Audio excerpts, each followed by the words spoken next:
അൽഹംദുലില്ലാഹ് മഹനീയമാകുന്ന ഒരു അറിവിന്റെ വേദിയാണ്. ആദരവാകുന്ന പ്രവാചകൻ നബി മുഹമ്മദ് മുസ്തഫ സല്ലല്ലാഹു അലൈഹി വസല്ലം തങ്ങൾ പറയുന്നുണ്ട്, ഭൂമിയിൽ രണ്ട് സ്വർഗ്ഗം ഉണ്ടെന്ന്. ഭൂമിയിൽ രണ്ട് സ്വർഗ്ഗം ഉണ്ടെന്ന്. അതിലൊന്നാമത്തെ സ്വർഗം അള്ളാന്റെ റസൂല് പറഞ്ഞത് മദീനയിലാണ് ഭൂമിയിൽ ഒന്നാമത്തെ സ്വർഗം സ്ഥിതി ചെയ്യുന്നത്. നമ്മുടെ വിഷയം അതല്ലാത്തത് കൊണ്ട് ഞാൻ അതിലേക്ക് പോകുന്നില്ല. ഭൂമിയിലെ രണ്ടാമത്തെ സ്വർഗം എന്ന് പറയുന്നത് മജ്ലിസുൽ ഇൽമി റൗളത്തുൻ മിൻ റിയാദിൽ ജന്ന, ഇൽമ് ചർച്ച ചെയ്യുന്ന വേദി എന്ന് പറയുന്നത് അത് സ്വർഗമാണ്, സ്വർഗത്തിന്റെ മജ്ലിസാണ്. ഹബീബിന മുഹമ്മദ് മുസ്തഫ സല്ലല്ലാഹു അലൈഹി വസല്ലം. എന്റെയും നിങ്ങളുടെയും എല്ലാവരുടെയും ആഗ്രഹം ഏതാണെന്ന് ചോദിച്ചാൽ നമ്മളെല്ലാവരും പറയും, ഉസ്താദേ സ്വർഗം വേണം, സ്വർഗം വേണം, സ്വർഗം വേണമെന്ന് ഞാൻ നിങ്ങളും പറയാറുണ്ട്. പക്ഷേ കണ്ണിന്റെ മുമ്പിൽ സ്വർഗം കണ്ടിട്ട് കയറിയിരിക്കാൻ കഴിഞ്ഞില്ലെങ്കിൽ അവരെക്കാൾ ഒരു അധഭാഗ്യവാനും നമ്മുടെ ഏണിയാടി മക്കാമിന്റെ പരിസരത്ത് ഉണ്ടാകൂല.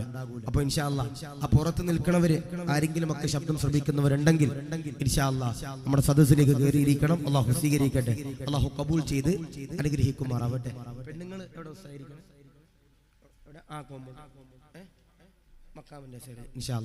അല്ലാഹുവേ, ഇവിടെ ഇരിക്കുന്ന എല്ലാ സഹോദര സഹോദരിമാർക്കും ഇവിടെ ഇരിക്കുന്നതിന് പകരം നീ യഥാർത്ഥ സ്വർഗം നൽകി അനുഗ്രഹിക്കണേ റഹ്മാനെ ബിറഹ്മതിക യാ അർഹമർ റഹീമീൻ. ഞാൻ ചോദിക്കട്ടെ, മദീന കാണാത്തവരുണ്ടെങ്കിൽ ഒന്ന് കൈവക്കിയ. ഞാൻ കണ്ടിട്ടില്ല. ആരും കണ്ടിട്ടില്ല. ഇൻഷാ അല്ലാഹ് ഉസ്താദുമാരൊക്കെ മദീന കണ്ടായിരിക്കും. നിങ്ങളുടെ ഉസ്താദിന്റെ താടി കാണുമ്പോൾ ഭയങ്കര പേടിയാ വരണം. ഇൻഷാ അല്ലാഹ് അല്ലാഹു ഉസ്താദിന് ആഫിയത്തും ദീർഘായുസ്സും നൽകി അനുഗ്രഹിക്കുമാറാവട്ടെ. ഞാൻ പറയണത് ആ മദീന കാണാനുള്ള ഏറ്റവും വലിയ മാർഗ്ഗവേദ. ഞാൻ പറഞ്ഞു, ഉംറ ചെയ്യാത്ത ഒരുപാട് പേര് ഇവിടെ ഉണ്ട്. ഞാൻ ചോദിക്കുക, ആ മദീന കാണാത്ത ഉംറ ചെയ്യാത്ത സാധുക്കൾ ഒരുപാട് പേരുണ്ട്. നിങ്ങൾക്ക് ആ മദീന കാണണമെങ്കിൽ ഏറ്റവും വലിയ മാർഗം ഏതാ? പൈസയല്ല. ഏകദേശം ഒരു 6 മാസം മുമ്പ് ഞാൻ ഈ മലപ്പുറം ജില്ലയില് തിരൂർ എന്ന് പറയുന്ന ഒരു സ്ഥലത്ത് ഇങ്ങനെ വഅദിന് വരുമ്പോ എന്നോട് ഒരാൾ പറഞ്ഞു, ഉസ്താദേ 22 കൊല്ലം ഞാൻ സൗദി അറേബ്യയിൽ ജോലി ചെയ്തവനാ. 22 കൊല്ലം ഞാൻ സൗദി അറേബ്യയിൽ ജോലി ചെയ്തവനാ. ആ 22 കൊല്ലത്തിന്റെ ഇടയിൽ ഒരു തവണ പോലും എനിക്ക് ഉംറ ചെയ്യാൻ കഴിഞ്ഞില്ല ഉസ്താദ്. എന്താ പറഞ്ഞേ? 22 കൊല്ലത്തിന്റെ ഇടയിൽ എനിക്ക് ഒരു തവണ പോലും ഉംറ ചെയ്യാൻ കഴിഞ്ഞില്ല ഉസ്താദെ. ഞാൻ ചോദിച്ചു, എപ്പോഴാ ഉംറ ചെയ്തേ? ഉസ്താദേ 22 കൊല്ലത്തിന് ശേഷം ഞാൻ എന്റെ നാട്ടിലേക്ക് വന്നു, അതിനുശേഷമാണ് ഞാൻ ഉംറ ചെയ്തതെന്ന് ഒരു സഹോദരൻ പറയുമ്പോ 22 കൊല്ലമല്ല, 50 കൊല്ലമല്ല, 80 കൊല്ലമല്ല, വർഷങ്ങളോളം നിങ്ങൾ സൗദി അറേബ്യയിൽ ജോലിയുണ്ടെന്ന് പറഞ്ഞിട്ട് കാര്യമില്ല. വർഷങ്ങളോളം ആ സൗദി അറേബ്യയിൽ ജീവിച്ചെന്ന് പറഞ്ഞിട്ട് കാര്യമില്ല. ആ മദീന കാണണമെങ്കിൽ, ഉംറ ചെയ്യണമെങ്കിൽ, കഅബയുടെ കില്ല പിടിക്കണമെങ്കിൽ മഹാന്മാരാകുന്ന പണ്ഡിതന്മാര് പറയുന്നു, നമുക്ക് തൗഫീഖ് വേണം. നമുക്ക് എന്ത് വേണം? തൗഫീഖ് വേണം. പൈസ ഉണ്ടായിട്ട് കാര്യമില്ല. അവിടെ പെണ്ണ് കെട്ടിയെന്ന് പറഞ്ഞിട്ട് കാര്യമില്ല. ഉസ്താദ് അവിടെ ജോലിക്ക് പോയി അറബിച്ച് പെണ്ണിനെ കണ്ട് ഇഷ്ടപ്പെട്ടു ഉസ്താദേ, അവിടെ നിന്ന് വിവാഹം ചെയ്തു ഉസ്താദ് എന്ന് പറഞ്ഞിട്ട് കാര്യമില്ല. ഉംറ ചെയ്യണമെങ്കിൽ, ആ മദീന കാണണമെങ്കിൽ, റസൂലുള്ളാഹിയുടെ ചാരത്തു പോയിട്ട് എന്റെ പ്രിയപ്പെട്ടവരെ സലാം പറയണമെങ്കിൽ മഹാന്മാരാകുന്ന പണ്ഡിതന്മാര് പറയുന്നു, തൗഫീഖ് വേണം. എന്ത് വേണം? തൗഫീഖ് വേണം. ആ തൗഫീഖ് വേണമെങ്കിൽ നമ്മൾ എന്ത് ചെയ്യണം? ആയിരക്കണക്കാന സ്വലാത്തുകൾ ആ മദീനത്തേക്ക് നമുക്ക് ചൊല്ലാൻ കഴിയണം. അല്ലാഹു സ്വീകരിക്കട്ടെ. അപ്പൊ ഒറ്റ കാര്യം മാത്രമേ ഞാൻ പറയുന്നുള്ളൂ. ഇന്ന് വെള്ളിയാഴ്ച ദിവസം കൂടിയാണ്, ജുമുഅ കഴിഞ്ഞ ദിവസമാണ്. ഇന്നത്തെ ദിവസമൊക്കെ സ്വലാത്ത് ചൊല്ലിയാൽ പവിത്രത കൂടുതലാണ്. അതുകൊണ്ട് നിങ്ങളോട് പറയാ, നബി തങ്ങളുടെ പേര് പറയുമ്പോ ആവേശത്തോടെ, ഇഖ്ലാസോടെ, അദബോടെ, ഉസ്താദ് എനിക്ക് മദീന കാണണമെന്നുള്ള നിയ്യത്ത് വെച്ചിട്ട് ആയിരക്കണക്കാന സലാത്തുകൾ നമുക്ക് ചൊല്ലാൻ കഴിയണം. അല്ലാഹു സ്വീകരിക്കട്ടെ. ചൊല്ലോ ഉറപ്പാണോ? ഇൻഷാ അല്ലാഹ്. ആദരവാകുന്ന പ്രവാചകൻ നബി മുഹമ്മദ് മുസ്തഫ, ജീവിതത്തിൽ ഒരിക്കലും പോലും കളവ് പറയാത്ത നബി മുഹമ്മദ് മുസ്തഫ, മദീനയുടെ നായകനാകുന്ന നബി മുഹമ്മദ് മുസ്തഫ സല്ലല്ലാഹു അലൈഹി വസല്ലമ തങ്ങളുടെ പേരെന്നെ പ്രിയമുള്ളവരെ പറയുമ്പോ മനോഹരമാകുന്ന സ്വർഗത്തിന്റെ വേദിയിലേക്ക് കടന്നിരിക്കുന്നവരോട് പറയുകയാണ്, അൽഹംദുലില്ലാഹ്. ആയിരക്കണക്കാന സ്വലാത്തുകളുണ്ടല്ലോ, ഒഴുക്കണ്ടതാ, പരത്തണ്ടതാ. എന്നാൽ സ്വർഗമെന്ന് പറയുന്ന ഏറ്റവും വലിയ പ്രതിഫലമുണ്ടല്ലോ, അല്ലാഹു തരുന്നതാ, അല്ലാഹു തരുന്നതാ. അതുകൊണ്ട് നിറഞ്ഞിരിക്കുന്ന ഏണിയാടി മക്കാമിന്റെ പരിസരത്തുള്ളവരോട് പറയുകയാ, റസൂലുള്ളാഹിയുടെ പേര് പറയുമ്പോ, ഹബീബിന്റെ പേര് പറയുമ്പോ, മദീനയുടെ പേര് പറയുമ്പോ, റസൂലുള്ളാഹിയുടെ ചരിത്രങ്ങൾ പറയുമ്പോ, റസൂലുള്ളാഹിയുടെ മൗലിദ് പറയുമ്പോ, റസൂലുള്ളാഹിയുടെ പേരിൽ എന്റെ പ്രിയമുള്ളവരെ ഒരുപാട് സ്വലാത്തുകൾ ചൊല്ലുമ്പോ ആവേശത്തോടെ ചെല്ലേണ്ടതാ. എന്നാൽ പാപങ്ങൾ മുഴുവനുമുണ്ടല്ലോ അല്ലാഹു പടച്ച തമ്പുരാൻ പൊറുക്കുന്നതാ, കബൂലാക്കുന്നതാ, സ്വീകരിക്കുന്നതാ. ആദരവാകുന്ന പ്രവാചകനതാ പറയുകയാ, മജ്ലിസുൽ ഇൽമി റൗളത്തും മിൻ റിയാദിൽ ജന്ന. അറിവ് പറയുന്ന വേദിയുണ്ടല്ലോ, ഇൽമു പറയുന്ന വേദിയുണ്ടല്ലോ, ദർസ് നടത്തുന്ന വേദിയുണ്ടല്ലോ, പ്രഭാഷണം പറയുന്ന വേദിയുണ്ടല്ലോ, റൗളത്തും മിൻ റിയാദിൽ ജന്ന. അത് സ്വർഗത്തിന്റെ വേദിയാണ് ചെറുപ്പക്കാരാ. അതുകൊണ്ട് 1.5 മണിക്കൂർ ഇത് സ്വർഗത്തിന്റെ വേദിയോ, ഇത് അറിവിന്റെ വേദിയോ, ഇത് ഇൽമിന്റെ വേദിയാണ് ചെറുപ്പക്കാരാ.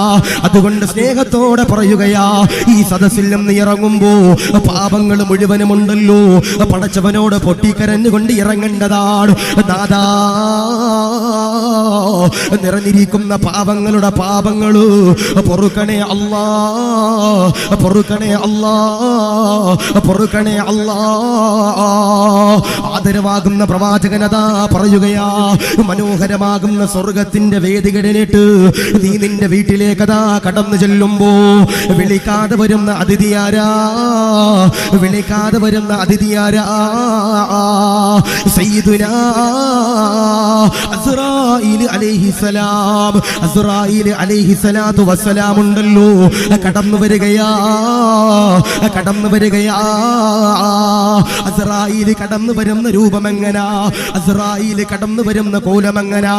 അല്ലാഹുവിന്റെ റസൂല് ആയിരക്കണക്കാന സഹാബത്തിന് അസ്റായീൽ കടന്നു വരുന്ന രൂപമുണ്ടല്ലോ, പറഞ്ഞു കൊടുക്കുകയാ.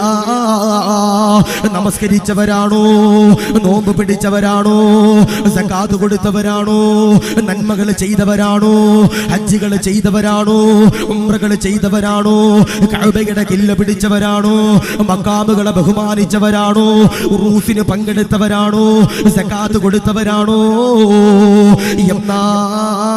എന്നാൽ അസ്റായീൽ കടന്നു വരുന്ന രൂപമെങ്ങനാ? മുഖമെല്ലാം പ്രകാശിച്ചുകൊണ്ട് സുഗന്ധമെന്നെ പ്രിയമുള്ളവരെ പരത്തിക്കൊണ്ട് അസ്റായീലിന്റെ പ്രിയമുള്ളവരെ കടന്നു വരികയാ. എന്നാൽ നമസ്കരിക്കാതെ, നോമ്പ് പിടിക്കാതെ, സകാത്ത് കൊടുക്കാതെ, സദഖ കൊടുക്കാതെ, നന്മ ചെയ്യാതെ, കള്ളു കുടിച്ചുകൊണ്ട്, പെണ്ണു പിടിച്ചുകൊണ്ട്, ഹറാമ് ചെയ്തുകൊണ്ട്, വ്യഭിചരിച്ചുകൊണ്ട്, ചീട്ട് കളിച്ചുകൊണ്ട്, പലിശയ്ക്ക് കൊടുത്തുകൊണ്ട് ഓടുന്നവരാണോ, എഴയുന്നവരാണോ, നടക്കുന്നവരാണോ? ഏണിയാടി മക്കാമിലെന്റെ പ്രിയമുള്ളവര് ഉറൂസ് നടക്കുമ്പോ ഈ മഹാന്മാരെ എതിർത്തുകൊണ്ട്, ഈ മഹാന്മാരെ തെറി പറഞ്ഞുകൊണ്ട്, ഇവരെ എന്നെ പ്രിയമുള്ളവരെ ആക്ഷേപിച്ചുകൊണ്ട് ഏണിയാടിയുടെ പരിസരത്തിലൂടെ ഓടുന്നവരാണോ, നടക്കുന്നവരാണോ, എഴയുന്നവരാണോ? അസ്റായീൽ കടന്നു വരുന്ന രൂപമെങ്ങനാ? മുഖമെല്ലാം കറുത്തിരണ്ടുകൊണ്ട് കടന്നു വരികയാ. ദുർഗന്ധം ഇങ്ങനെ പരത്തിക്കൊണ്ട്, മുഖമെല്ലാം കറുത്തിരണ്ടുകൊണ്ട് അസ്റായീൽ കടന്നു വരികയാ.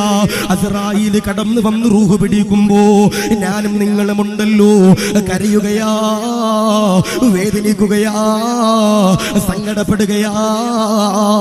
താങ്ങാൻ കഴിയുന്നില്ല.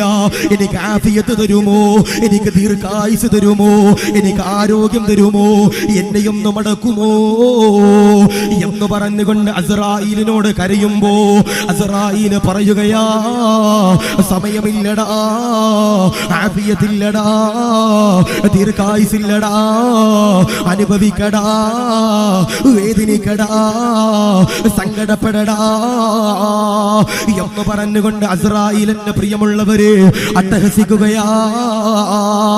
എന്നാൽ എന്നാൽ ആദരവാകുന്ന പ്രവാചകനതാ പറയുകയാ, ദുനിയാവിലെ വിജയാരാ, ദുനിയാവിലെ വിജയാരോ? എല്ലാവരും എന്റെ പ്രിയമുള്ളവരെ കരയുമ്പോ അസ്റായീൽ തൊണ്ടക്കുടിയിൽ നിന്ന് റൂഹ് പിടിക്കുമ്പോ ആരെങ്കിലും ഒരാൾ ലാ ഇലാഹ ഇല്ലല്ലാഹ് എന്ന് പറഞ്ഞുകൊണ്ട് വിട പറയുന്നവരാരോ, അൽഹംദുലില്ലാ, അവരാണോ ദുനിയാവിലെ വിജയം എന്ന് പറയുമ്പോ അല്ലാഹുവേ അങ്ങനെ മരിക്കാൻ പുഞ്ചിരിച്ചുകൊണ്ട് ഈമാനോട് ലാ ഇലാഹ ഇല്ലല്ലാഹ് എന്ന് പറഞ്ഞുകൊണ്ട് ഏണിയാടിയുടെ പരിസരത്ത് നിന്ന് വിട പറയാൻ ഞങ്ങൾക്ക് നീ സൗഭാഗ്യം തരണേ അല്ലാ, കബൂലാക്കണേ അല്ലാ, റാഹത്തിലാക്കണേ അല്ലാ. അതുകൊണ്ട് പ്രിയമുള്ളവരോട് പറയാ, 1.5 മണിക്കൂർ ഈ സദസ്സിൽ നിന്ന് പുറത്തേക്ക് ഇറങ്ങുമ്പോ നമ്മുടെ പാപങ്ങൾ മുഴുവനും പൊറുപ്പിച്ചെടുത്ത് നമുക്ക് ഇറങ്ങാൻ കഴിയണം.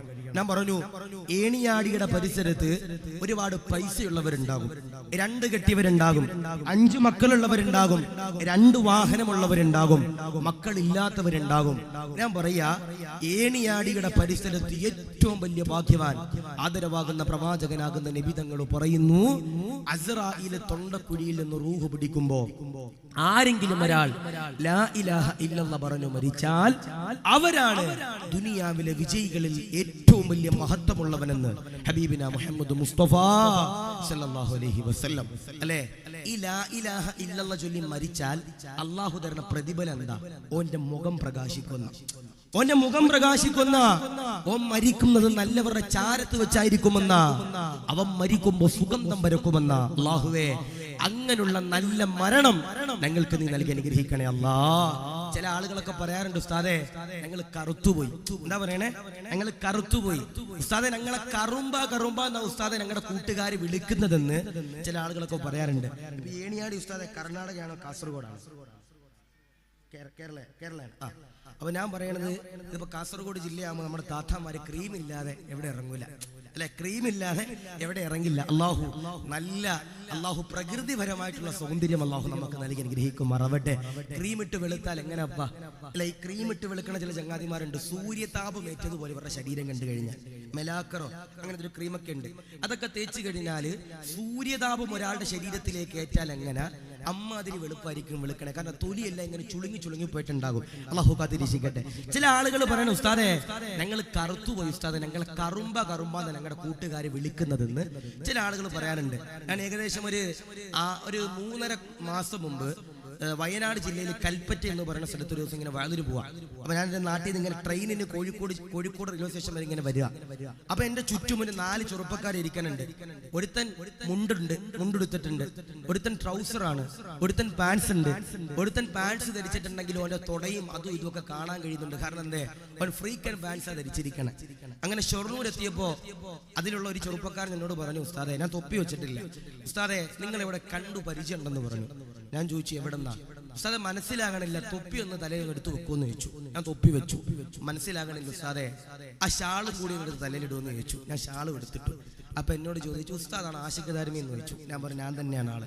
അപ്പൊ ഞാൻ ഓനോട് ചോദിച്ചു, എടാ നിനക്ക് എന്നെ അറിയാമെന്ന് നീ പറഞ്ഞു, 5.5 മണിക്കൂർ നീ എന്റെ കൂടെ യാത്ര ചെയ്തിട്ട് നിനക്ക് എന്നെ മനസ്സിലായില്ലെന്ന് ചോദിച്ചു. ഓൻ പറഞ്ഞൊരു വാക്യമുണ്ട്, ഉസ്താദേ നിങ്ങളുടെ വയല് ഫേസ്ബുക്കിൽ യൂട്യൂബിലൊക്കെ ഞങ്ങൾ ചവറ് പോലെ കേൾക്കാറുണ്ട് ഉസ്താദേ, പക്ഷേ അതിലെല്ലാം നിങ്ങളെ കാണാൻ വെളുത്തിട്ടാ, നേരിട്ട് കാണുമ്പോൾ ഇങ്ങനെ കറുത്തിട്ടാ. അള്ളാഹു ഹീമ നൽകട്ടെ. അള്ളാഹു നല്ല മരണം അള്ളാഹു നൽകി അനുഗ്രഹിക്കുമാറാവട്ടെ. നമ്മൾ എത്ര കറുത്തിരുണ്ടിരിപ്പുണ്ടെന്ന് പറഞ്ഞാലും നമ്മൾ മരിക്കുമ്പോൾ എങ്ങനെ മരിക്കാൻ കഴിയണം? ലാ ഇലാഹ ഇല്ലല്ലാഹ് ചൊല്ലി മരിക്കാൻ കഴിയണം. ഇപ്പൊ നിങ്ങളുടെ പള്ളിയിലെ ഖത്തീബ് ഉസ്താദ് നിങ്ങൾ മരിച്ചു കഴിഞ്ഞാൽ നിങ്ങളുടെ ചാരത്തേക്ക് ദുആ ചെയ്യാൻ വരൂലേ? തിന്ന ചോറിന് നന്ദിയുള്ള ഉസ്താദാണെ വരും, ഉറപ്പാണ്. ഉസ്താദ് നിങ്ങളുടെ മഹല്ലിലെ ഖത്തീബായത് കൊണ്ട് ഉസ്താദ് വരും. ഉസ്താദ് വന്നിട്ട് നിങ്ങളുടെ ജനാസയുടെ പുഞ്ചിരി കാണുമ്പോൾ ഉസ്താദ് ദുആ ചെയ്യണം, അല്ലാഹ് ഇവൻ പുഞ്ചിരിച്ച് കിടക്കണത് പോലെ ഞങ്ങളെ മയ്യത്തിനും ഞങ്ങളുടെ ജനാസയ്ക്കും പുഞ്ചിരി നീ നിലനിർത്തണേ അല്ലാഹ് എന്ന് പറഞ്ഞിട്ട് നമ്മുടെ പള്ളിയുടെ ഖത്തീബ് ഉസ്താദ് നമുക്ക് വേണ്ടി ദുആ ചെയ്യണം. അല്ലാഹുവേ അങ്ങനെയുള്ള നല്ല മരണം ഞങ്ങൾക്ക് നീ നൽകി അനുഗ്രഹിക്കണേ അല്ലാഹ്, നീ സ്വീകരിക്കണേ അല്ലാഹ്. നമ്മുടെ വാപ്പ പോലും നമ്മുടെ മയ്യത്ത് കണ്ടാൽ ചിലപ്പോ ദുആ ചെയ്യില്ല. നമ്മുടെ മയ്യത്ത് ചിലപ്പോ അങ്ങനെ ആയിരിക്കാം. അല്ലാഹുവേ ഞങ്ങളെ നീ കാത്തിരക്ഷിക്കണേ അല്ലാ. അപ്പോ ഞാൻ പറഞ്ഞു, ഈ ദുനിയാവിലെ ഏറ്റവും വലിയ വിജയാരാ? ലാ ഇലാഹ ഇല്ലല്ലാഹ് ചൊല്ലി മരിക്കുന്നവരാ. ഞാൻ ചോദിക്കട്ടെ, അങ്ങനെ മരിക്കാൻ ആഗ്രഹമുള്ളവരുണ്ടെങ്കിൽ ഒന്ന് കൈപൊക്കിയപ്പോ.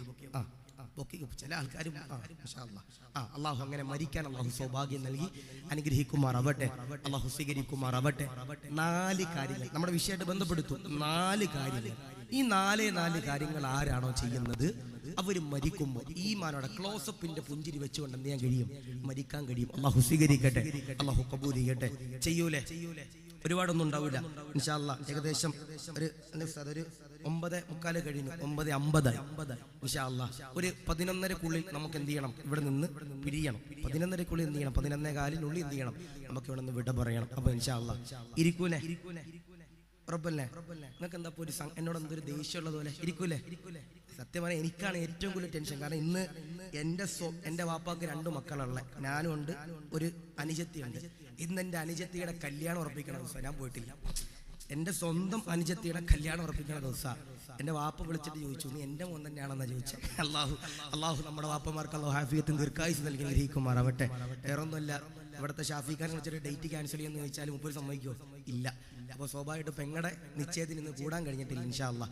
അള്ളാഹുവേ ഞങ്ങളുടെ ദാമ്പത്തിക ജീവിതത്തിലൊക്കെ ഈ ബറക്കത്ത് നൽകി അനുഗ്രഹിക്കണേ അല്ലാഹ്. ഒന്ന്, മരിക്കുമ്പോ ഈമാനോടെ മരിക്കാനുള്ള ഒന്നാമത്തെ അമൽ ഏതാ? ആദരമാകുന്ന പ്രവാചകനാകുന്ന നബി തങ്ങളതാ പറയുകയാ, സഹാബാ മരിക്കുമ്പോ ഈമാനോടെ മരിക്കണോ, ഇസ്സത്തോടെ മരിക്കണോ, സന്തോഷത്തോടെ മരിക്കണോ? ആദരവാകുന്ന പ്രവാചകനതാ സഹാബത്തിനോട് ചോദിക്കുമ്പോ സഹാബത്തതാ പറയുകയാ, യാ റസൂലല്ലാഹ് ഈമാനോടെ മരിക്കണം നബിയേ, പുഞ്ചിരിച്ചുകൊണ്ട് മരിക്കണം നബിയേ. ആദരവാകുന്ന പ്രവാചകനതാ പറയുകയാ, 4 കാര്യങ്ങള് ആരെങ്കിലും ഒരാൾ അവരുടെ ജീവിതത്തിലേക്ക് കൊണ്ടുവന്നു കഴിഞ്ഞാൽ അൽഹംദുലില്ലാഹ് മരിക്കുമ്പോ ഈമാനോടെ മരിക്കുന്നതാ. ആദരവാകുന്ന പ്രവാചകനതാ പറയുകയാ, 1 ആരെങ്കിലും ഒരാൾ ഖുർആൻ ഓതിയാൽ, ആരെങ്കിലും ഒരാൾ ഖുർആനിനെ സ്നേഹിച്ചാൽ, ആരെങ്കിലും ഒരാൾ ഖുർആനിനെ ആദരിച്ചാൽ അൽഹംദുലില്ലാഹ് മരിക്കുമ്പോ ഈമാനോടെ മരിക്കുന്നതാ, ഇഖ്ലാസോടെ മരിക്കുന്നതാ, ഇസ്സത്തോടെ മരിക്കുന്നതാ. അതുകൊണ്ട് പ്രിയമുള്ളവരോട് പറയുകയാ, റജബ് മാസം കടന്നു വന്നല്ലോ, ഞാനും നിങ്ങളും ദുആ ചെയ്തല്ലോ, അല്ലാഹുമ്മ ബാരിക് ലനാ ഫീ റജബിൻ വ ശഅബാൻ. അല്ലാഹുവേ റജബിനും ശഅബാനിനും ഉണ്ടല്ലോ ബറക്കത്ത് തരണേ അല്ലാഹ്. വബല്ലിഅനാ റമളാൻ. ഒരുപാട് പ്രതിഫലങ്ങളുള്ള, ഒരുപാട് ആനന്ദമുള്ള, ഒരുപാട് ആഗ്രഹമുള്ള, ഒരുപാട് മഹത്വമുള്ള റമളാനുണ്ടല്ലോ, ഞങ്ങളിലേക്ക് ആഗതമാക്കണ അല്ലാഹ്. അത് കഴിഞ്ഞ് പടച്ചവനോട് ദുആ ചെയ്യുന്നൊരു ദുആയാ, അല്ലാഹുമ്മ വഫിഖ്നാ ഫീഹി ലിസിയാമി വൽ ഖിയാമി വതിലാവത്തിൽ ഖുർആൻ. ഞങ്ങൾക്ക് നീ സൗഭാഗ്യം തരണേ അല്ലാഹ്.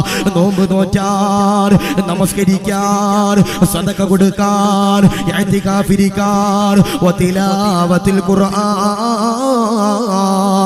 ഒരുപാട് അത്ഭുതങ്ങളുടെ കലവറയുള്ള ഖുർആനുണ്ടല്ലോ, ഓതാനായിട്ട് തൗഫീഖ് തരണേ അല്ലാഹ്, സൗഭാഗ്യം തരണേ അല്ലാഹ് എന്ന് പറഞ്ഞുകൊണ്ട് പടച്ചവനോട് ദുആ ചെയ്തവരാ. അല്ലാഹുവിന്റെ ഖുർആനിനെ മുറുകെ പിടിക്കുന്നവരെ, അല്ലാഹുവിന്റെ ഖുർആനിനെ ഹൃദയത്തോട് ചേർത്ത് പിടിക്കുന്നവരെ അൽഹംദുലില്ലാഹ് മരിക്കുമ്പോ ഈമാനോടെ മരിക്കുന്നതാ. അതുകൊണ്ട് പ്രിയമുള്ളവരോട് പറയുകയാ, മക്കളെ യഥാ ഖുർആൻ പഠിപ്പിച്ചാൽ, മക്കളെ യഥാ ഹാഫിളാക്കിയാൽ, പെൺമക്കളെ യഥാ ഹാഫിളത്താക്കിയാൽ അല്ലാഹു തരുന്ന പ്രതിഫലം എന്താ? അല്ലാഹു തരുന്ന മഹത്വം എന്താ?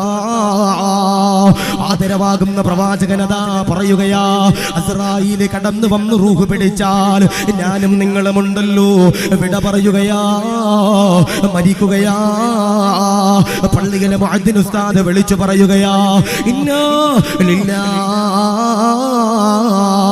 ആശിഖ് ദാരിമി മരിച്ചിട്ടുണ്ട്, പള്ളിയിലെ ഖതീബ് മരിച്ചിട്ടുണ്ട്, പള്ളിയിലെ മുഅദ്ദിന് മരിച്ചിട്ടുണ്ട്, നാട്ടിലെ കാരണവര് മരിച്ചിട്ടുണ്ട്, പള്ളിയുടെ പരിപാലകര് മരിച്ചിട്ടുണ്ട് എന്നതാ വിളിച്ചു പറയുകയാ. എല്ലാവരും അതാ കടന്നു വരികയാ, കൂടപ്പറപ്പീങ്ങള് കടന്നു വരികയാ, കുടുംബക്കാര് കടന്നു വരികയാ, അയൽവാസികള് കടന്നു വരികയാ, ശത്രുക്കളതാ കടന്നു വരികയാ, മിത്രങ്ങളതാ കടന്നു വരികയാ, ശത്രുക്കളതാ കടന്നു വരികയാ, പ്രവർത്തകരതാ കടന്നു വരികയാ, ഉസ്താദന്മാര് കടന്നു വരികയാ, സയ്യിദന്മാര് കടന്നു വരികയാ, മുതഅല്ലിമീങ്ങള് കടന്നു വരികയാ. എല്ലാവരും അതാ ജനാസയുടെ ചാരത്തേക്ക് കടന്നു വരികയാ. പടച്ചവനെ കുളിപ്പിക്കുകയാ, എന്നിട്ടതാ കഫം പുടവയിൽ പൊതിയുകയാ, പടച്ചവരെ അത്തുറ പൂശുകയാ.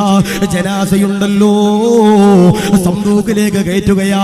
ഇന്ന് വരെ പള്ളി കാണാത്തവരെ, ഇന്ന് വരെ പള്ളിയുടെ കാർപ്പറ്റ് കാണാത്തവരെ, നിന്റെ ജനാസയുണ്ടല്ലോ പള്ളിയിലേക്ക് കൊണ്ടു ചെല്ലുകയാ. അവിടെ നിന്നുകൊണ്ട് പള്ളിക്കാട്ടിലേക്ക് കൊണ്ടു ചെല്ലുകയാ. അതുകൊണ്ടാണ് തഴവ ഉസ്താദ് പാടി പറഞ്ഞത്, ഖബറൊന്നു കേട്ടാൽ തൽക്ഷണം ഞെട്ടേണ്ടതാ,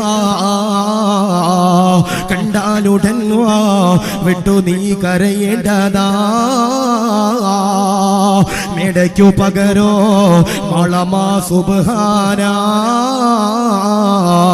റബ്ബി അതിൽ കിടക്കേണ്ടതാ നസുമാനാ. ഖബറെന്ന് പറയുമ്പോ, ഖബറെന്ന് കേൾക്കുമ്പോ, ഖബറിന്റെ ഫോട്ടോ കാണുമ്പോ, ഖബറിന്റെ വീഡിയോ കാണുമ്പോ അറിയാതെ കരയണം മലബാറുകാരെ, അറിയാതെ കരയണം മേണിയാടിക്കാരെ.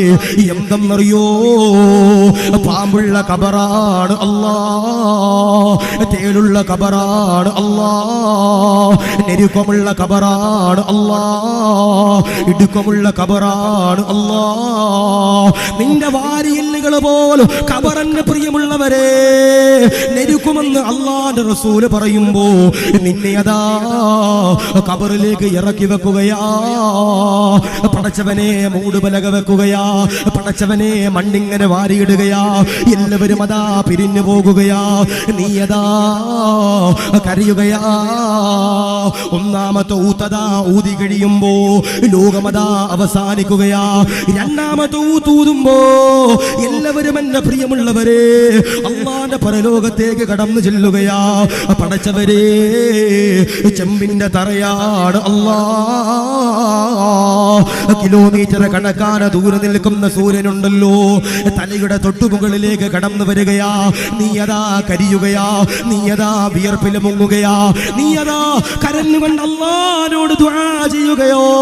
സ്വർഗമാണോ നരകമാണോ, ഹൗദുൽ കൗസറാണോ, നന്മയുടെ പ്രതിഫലങ്ങളാണോ തിന്മയുടെ പ്രതിഫലമാണോ, അർശിന്റെ തണലാണോ എന്ന് പറഞ്ഞുകൊണ്ട് പടച്ചവന്റെ പരലോകത്ത് കരയുമ്പോ ദുആ ചെയ്യുമ്പോ രണ്ടുപേര് പടച്ചവന്റെ പരലോകത്ത് കടന്നു വരികയാ.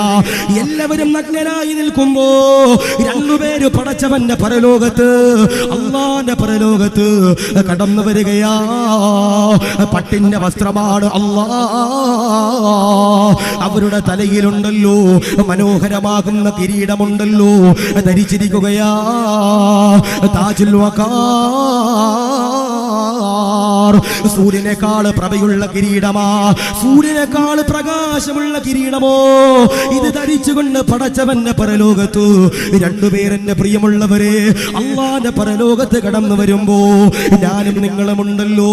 അല്ലാഹുവിനോട് ചോദിക്കുകയാ, ഇതാരാണ് അല്ലാ, ഇതാരാണ് റബ്ബേ? ആ സമയത്ത് അല്ലയതാ പറയുകയാ, മക്കളെ ഖുർആൻ പഠിപ്പിച്ചവരോ, പെൺമക്കളെ ഹാഫിളാക്കിയവരോ, മക്കളെ ഹാഫിളാക്കിയവരാ, ഇവർക്ക് നാളെ കിട്ടുന്ന പ്രതിഫലമെന്ന് അല്ലാഹുവിന്റെ റസൂൽ പറയുമ്പോ മഅദല്ലോ മഅദല്ലോ. ആ ആരെങ്കിലും ഒരാൾ ഖുർആൻ ഓതിയാൽ, ആരെങ്കിലും ഒരാൾ ഖുർആനിനെ സ്നേഹിച്ചാൽ അൽഹംദുലില്ലാഹ് മരിക്കുമ്പോ ഈമാനോടെ മരിക്കാൻ കഴിയുമെന്ന് ജീവിതത്തിൽ ഒരിക്കൽ പോലും കളവ് പറയാത്ത മദീനയുടെ നായകനെ മുഹമ്മദ് മുസ്തഫ സല്ലല്ലാഹു അലൈഹി വസല്ലം അല്ലാഹു സ്വീകരിക്കട്ടെ. ആരെങ്കിലും ഒരാൾ അവരുടെ മക്കളെ ഹാഫിളാക്കിയാൽ, ഖുർആൻ പഠിപ്പിച്ചാൽ, ഹാഫിളത്താക്കിയാൽ, നാളെ പടച്ചവന്റെ പരലോകത്ത് ചെമ്പിന്റെ തറയിൽ അവരുടെ മാതാപിതാക്കൾ പട്ടിന്റെ വസ്ത്രം ധരിച്ച് താജുൽ വഖാർ എന്ന് പറയുന്ന കിരീടം ധരിച്ചു വരുമെന്ന് ഹബീബിന മുഹമ്മദ് മുസ്തഫ സല്ലല്ലാഹു അലൈഹി വസല്ലം. അല്ലാഹു സ്വീകരിക്കട്ടെ, അല്ലാഹു കബൂൽ ചെയ്യട്ടെ. എനിക്ക് ആ ഫാൻ വേണ്ട.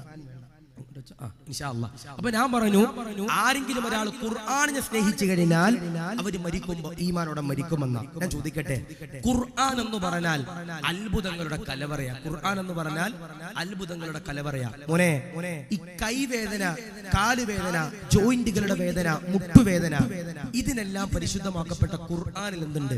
മരുന്നുണ്ട്. ഷുഗറിന് ഖുർആനിലും മരുന്നുണ്ട്, പ്രഷറിന് ഖുർആനിലും മരുന്നുണ്ട്. എന്റെ പ്രിയപ്പെട്ട സഹോദര സഹോദരിമാരെ, ഞാൻ നിങ്ങളോട് പറയാ, ചില ആളുകളൊക്കെ പറയും, ഉസ്താദേ 20 കൊല്ലമായി കല്യാണം കഴിഞ്ഞിട്ട് മക്കളില്ലെന്ന് പറയുന്ന പാവങ്ങളുണ്ട്.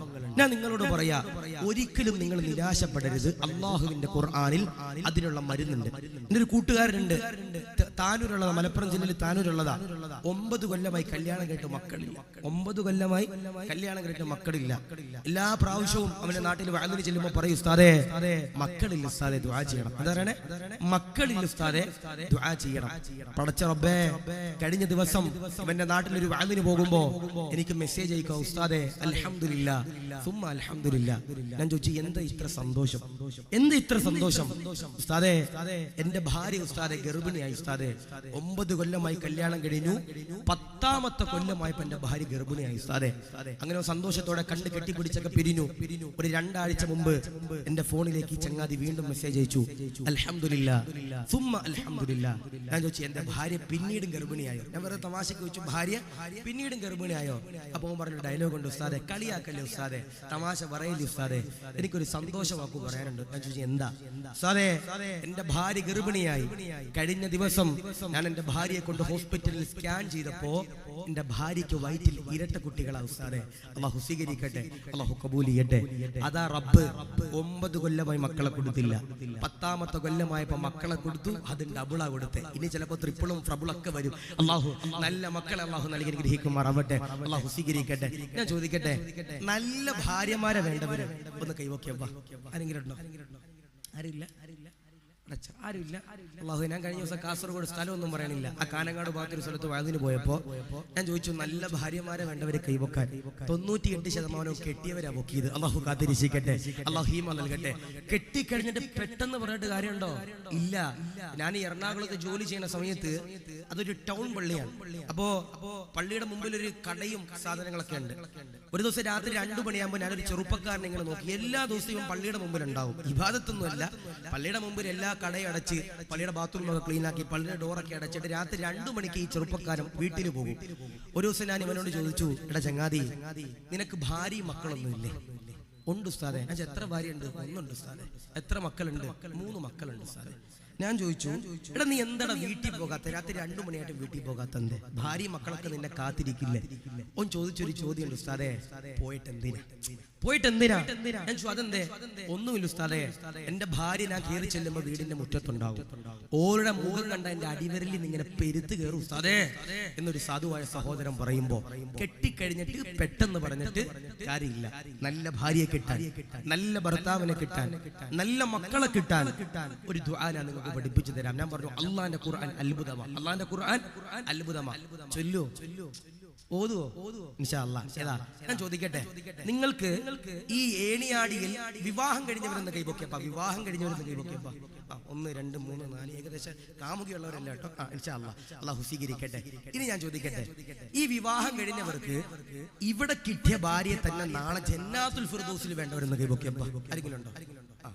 ഒരു വാപ്പയാണ് പടച്ചവൻ ആദ്യമേ തന്നെ നമുക്ക് ഇൻഷാ അല്ലാഹു സ്വീകരിക്കട്ടെ, അല്ലാഹു കബൂൽ ചെയ്യട്ടെ. ഒരു അവസാനം വരെ ഇരുന്നാൽ ഒരു ചെറിയൊരു ദിക്ർ പറഞ്ഞു തരാം. ചൊല്ലുവോ? അവസാനം ഒരു 11 മണിയാകുമ്പോൾ ഞാൻ മറന്നാലും നിങ്ങൾ എന്നോട് ചോദിക്കണം, ഉസ്താദേ ആ പറഞ്ഞ ദിക്ർ ഏതാന്ന് ചോദിക്കണം. ഒരു 11 മണി വരെ നിങ്ങൾ ഇരുന്നാൽ ഇവിടെ കിട്ടിയ ഭാര്യ നാളെ ജന്നാത്തുൽ ഫിർദൗസിൽ കിട്ടാൻ ഒരു ചെറിയൊരു 3 ദിക്ർ പറഞ്ഞു തരാം. അല്ലാഹു സ്വീകരിക്കട്ടെ, അല്ലാഹു കബൂൽ ചെയ്യട്ടെ. ഇപ്പൊ കയ്യൊക്കെ പൊക്കും, വീട്ടിൽ പോയിട്ട് ചിലപ്പോൾ തെറ്റിച്ചായിരിക്കും ചൊല്ലണേ. അല്ലാഹു കാത്തിരക്ഷിക്കട്ടെ, അല്ലാഹു ഈമാൻ നൽകട്ടെ. പരിശുദ്ധമാക്കപ്പെട്ട ഖുർആനിലെ ഒരു ആയത്ത്, ഒരു ദുആ, ഇതാരാണോ ചൊല്ലുന്നത് അവരുടെ കുടുംബ ജീവിതത്തിലും മക്കളിലും ഭാര്യയിലും ഭർത്താവിലും ഒക്കെ അല്ലാഹു ബറക്കത്ത് നൽകും. ചൊല്ലൂലേ? ഏതാ? അല്ലാഹുവിന്റെ പരിശുദ്ധമാകപ്പെട്ട ഖുർആനിലൂടെ അല്ലാഹ് യദാ പറയുകയാ, ഏതെന്നറിയോ 6000-ഓളം ആയത്തുകളുള്ള അല്ലാഹുവിന്റെ ഖുർആനുണ്ടല്ലോ. 25ഓളം പ്രവാചകന്മാരുടെ ചരിത്രങ്ങൾ പറയുന്ന ഒരുപാട് അഹ്കാമുകളുള്ള ഒരുപാട് അഖ്ബാറുകളുള്ള അല്ലാഹുവിന്റെ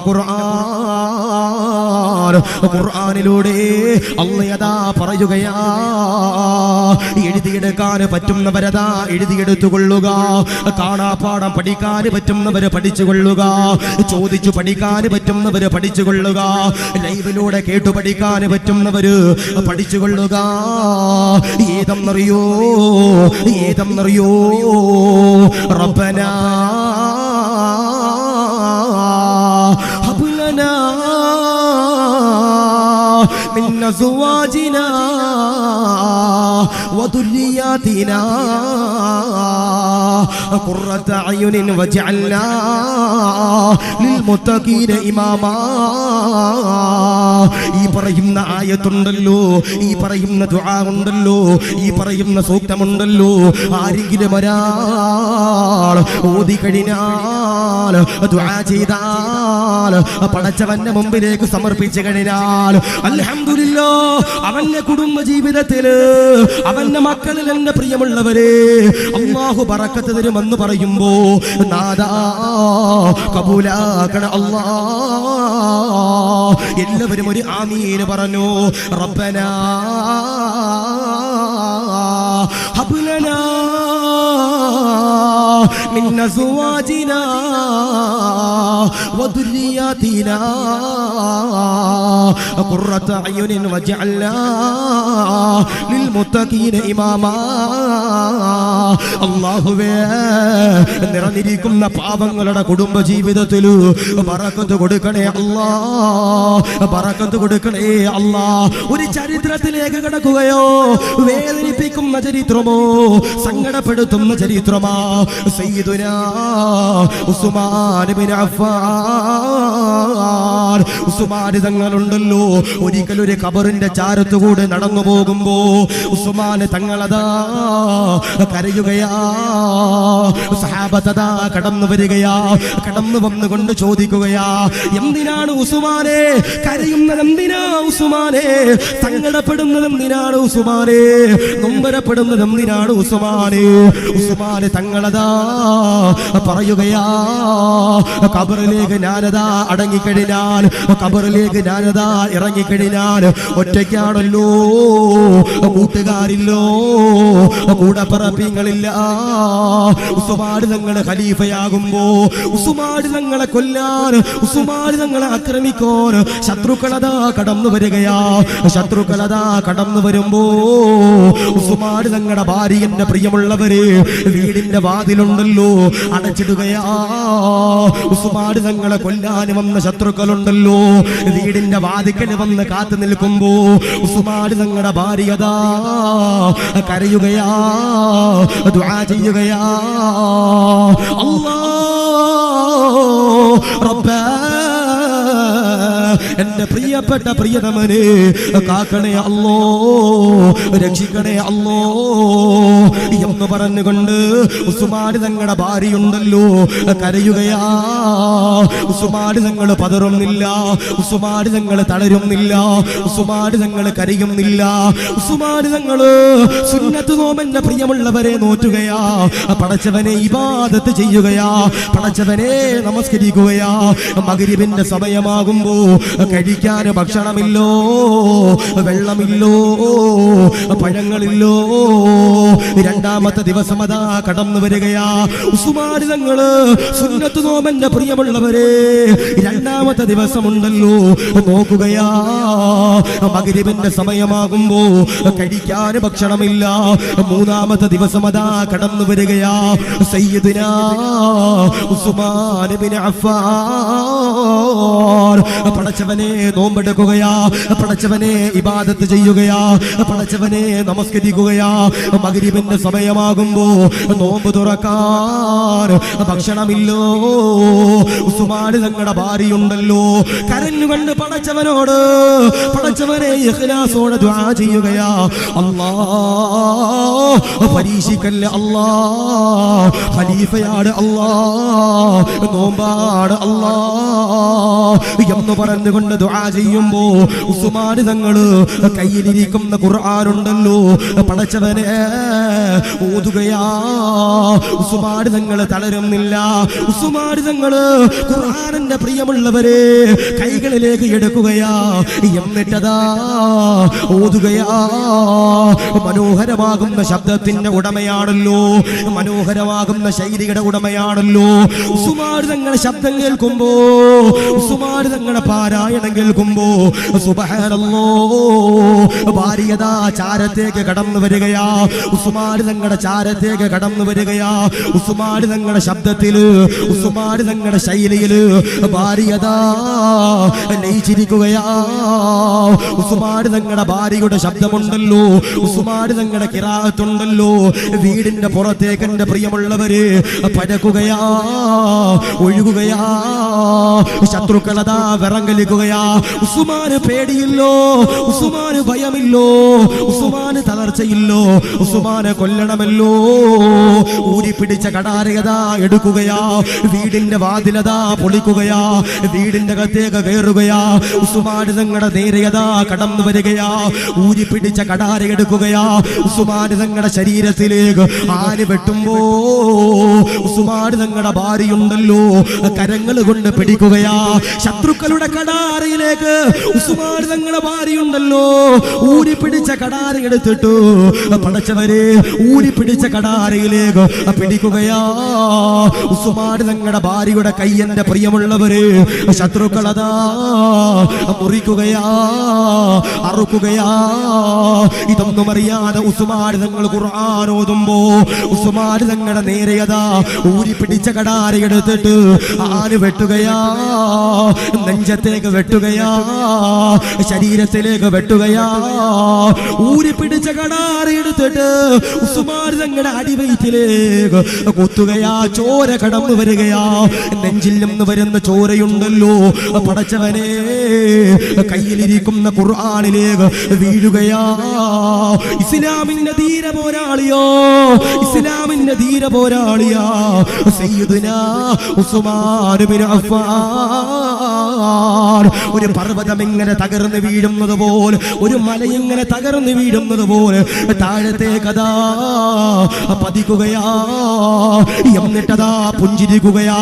എന്നിട്ടതാ പറയുകയാ ലാ ഇലാഹ ഇല്ലല്ലാഹ് എന്ന് പറഞ്ഞുകൊണ്ട് വിട പറഞ്ഞു പോയെന്ന് ചരിത്രമതാ പറയുമ്പോ എന്തുകൊണ്ടാ ഉസ്മാൻ തങ്ങള് ഖുർആനിനെ പ്രണയിച്ചവരാ, ഉമർ തങ്ങള് ഖുർആനിനെ പ്രണയിച്ചവരാ, അബൂബക്കർ തങ്ങള് ഖുർആനിനെ പ്രണയിച്ചവരാ, അലിയാർ തങ്ങള് ഖുർആനിനെ പ്രണയിച്ചവരാ. ജീവിതത്തില് ഒരിക്കൽ പോലും കളവ് പറയാത്ത അല്ലാഹുവിന്റെ റസൂലേ നബി മുഹമ്മദ് മുസ്തഫ സല്ലല്ലാഹു അലൈഹി വസല്ലമ തങ്ങള് ഖുർആനിനെ ആദരിച്ചവരാ. ഖുർആനുണ്ടല്ലോ ഓതിയവരാ, ബഹുമാനിച്ചവരാ. അതുകൊണ്ട് നിറഞ്ഞിരിക്കുന്ന ആയിരങ്ങളോട് പറയുകയാ ഉസ്താദേ ഇനി ഒരു മാറ്റം വേണം ഉസ്താദേ. ഒരു ദിവസം പോലും ഖുർആൻ ഓതാതെ എന്റെ ജീവിതത്തിൽ ഒരു ദിവസം പോലും കടന്നു പോകൂല, ഒരു ദിവസം പോലും കടന്നു പോകൂല. ഒരു പേജ് പോലും ഓതാതെ ഒരു ജീവിതമുണ്ടല്ലോ എന്റെ ജീവിതത്തിൽ നിന്ന് കടന്നു പോകൂല. ഒരായുസ് പോലും കടന്നു പോകൂല. റജബ് കടന്നു വന്നല്ലോ, പറഞ്ഞല്ലോ, ശഅബാൻ കടന്നു വരാൻ പോകുകയാ, റമളാൻ കടന്നു വരാൻ പോകുകയാ. ഒരു മാറ്റമുണ്ടല്ലോ. ഇന്നത്തെ സദസ്സിൽ വെച്ച് തീരുമാനമെടുത്തു. അതുകൊണ്ട് പറയുകയാ, ആരെങ്കിലും ഒരാൾ ഖുർആൻ ഓതിയാൽ മരിക്കുമ്പോ ഈമാനോട് ലാ ഇലാഹ ഇല്ലല്ലാഹ് എന്ന് പറഞ്ഞുകൊണ്ട് മരിക്കാൻ കഴിയുമെന്ന് ഹബീബുനോ മുഹമ്മദ് മുസ്തഫ സല്ലല്ലാഹു അലൈഹി വസല്ലം ഉസ്മാൻ തങ്ങൾ ഖുർആൻ ഓതി ഈ ലോകത്ത് നിന്ന് വിട പറഞ്ഞു പോയെന്ന് ചരിത്രം പറയുമ്പോൾ, അല്ലാഹുവേ, ആ ഖുർആനിനെ സ്നേഹിച്ച് ആദരിച്ച് ബഹുമാനിച്ച് ഞങ്ങൾക്ക് ഈ ലോകത്ത് നിന്ന് വിട പറയാൻ ഞങ്ങൾക്ക് നീ സൗഭാഗ്യം തരണേ അല്ലാഹ്, സ്വീകരിക്കണേ അല്ലാഹ്. അതാ പറയണേ, നമ്മുടെ പള്ളിയില് ഏറ്റവും കൂടുതൽ പൊടിയുള്ളത് എവിടെ അല്ലേ? ഈ അഴുക്ക് നമ്മുടെ പള്ളിയിൽ ഏറ്റവും കൂടുതൽ ഇരിക്കുന്ന എവിടെ?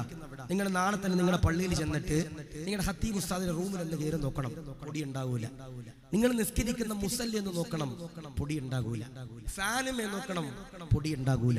ഖുർആൻ ഇരിക്കുന്ന ഷെൽഫിൽ നമ്മൾ കൈ കൊണ്ട് ഇങ്ങനെ തുടച്ചു നോക്കണം. റബ്ബേ, നമ്മുടെ കൈ മുഴുവനും പൊടി കൊണ്ട് നിറയും. കാരണം എന്തേ?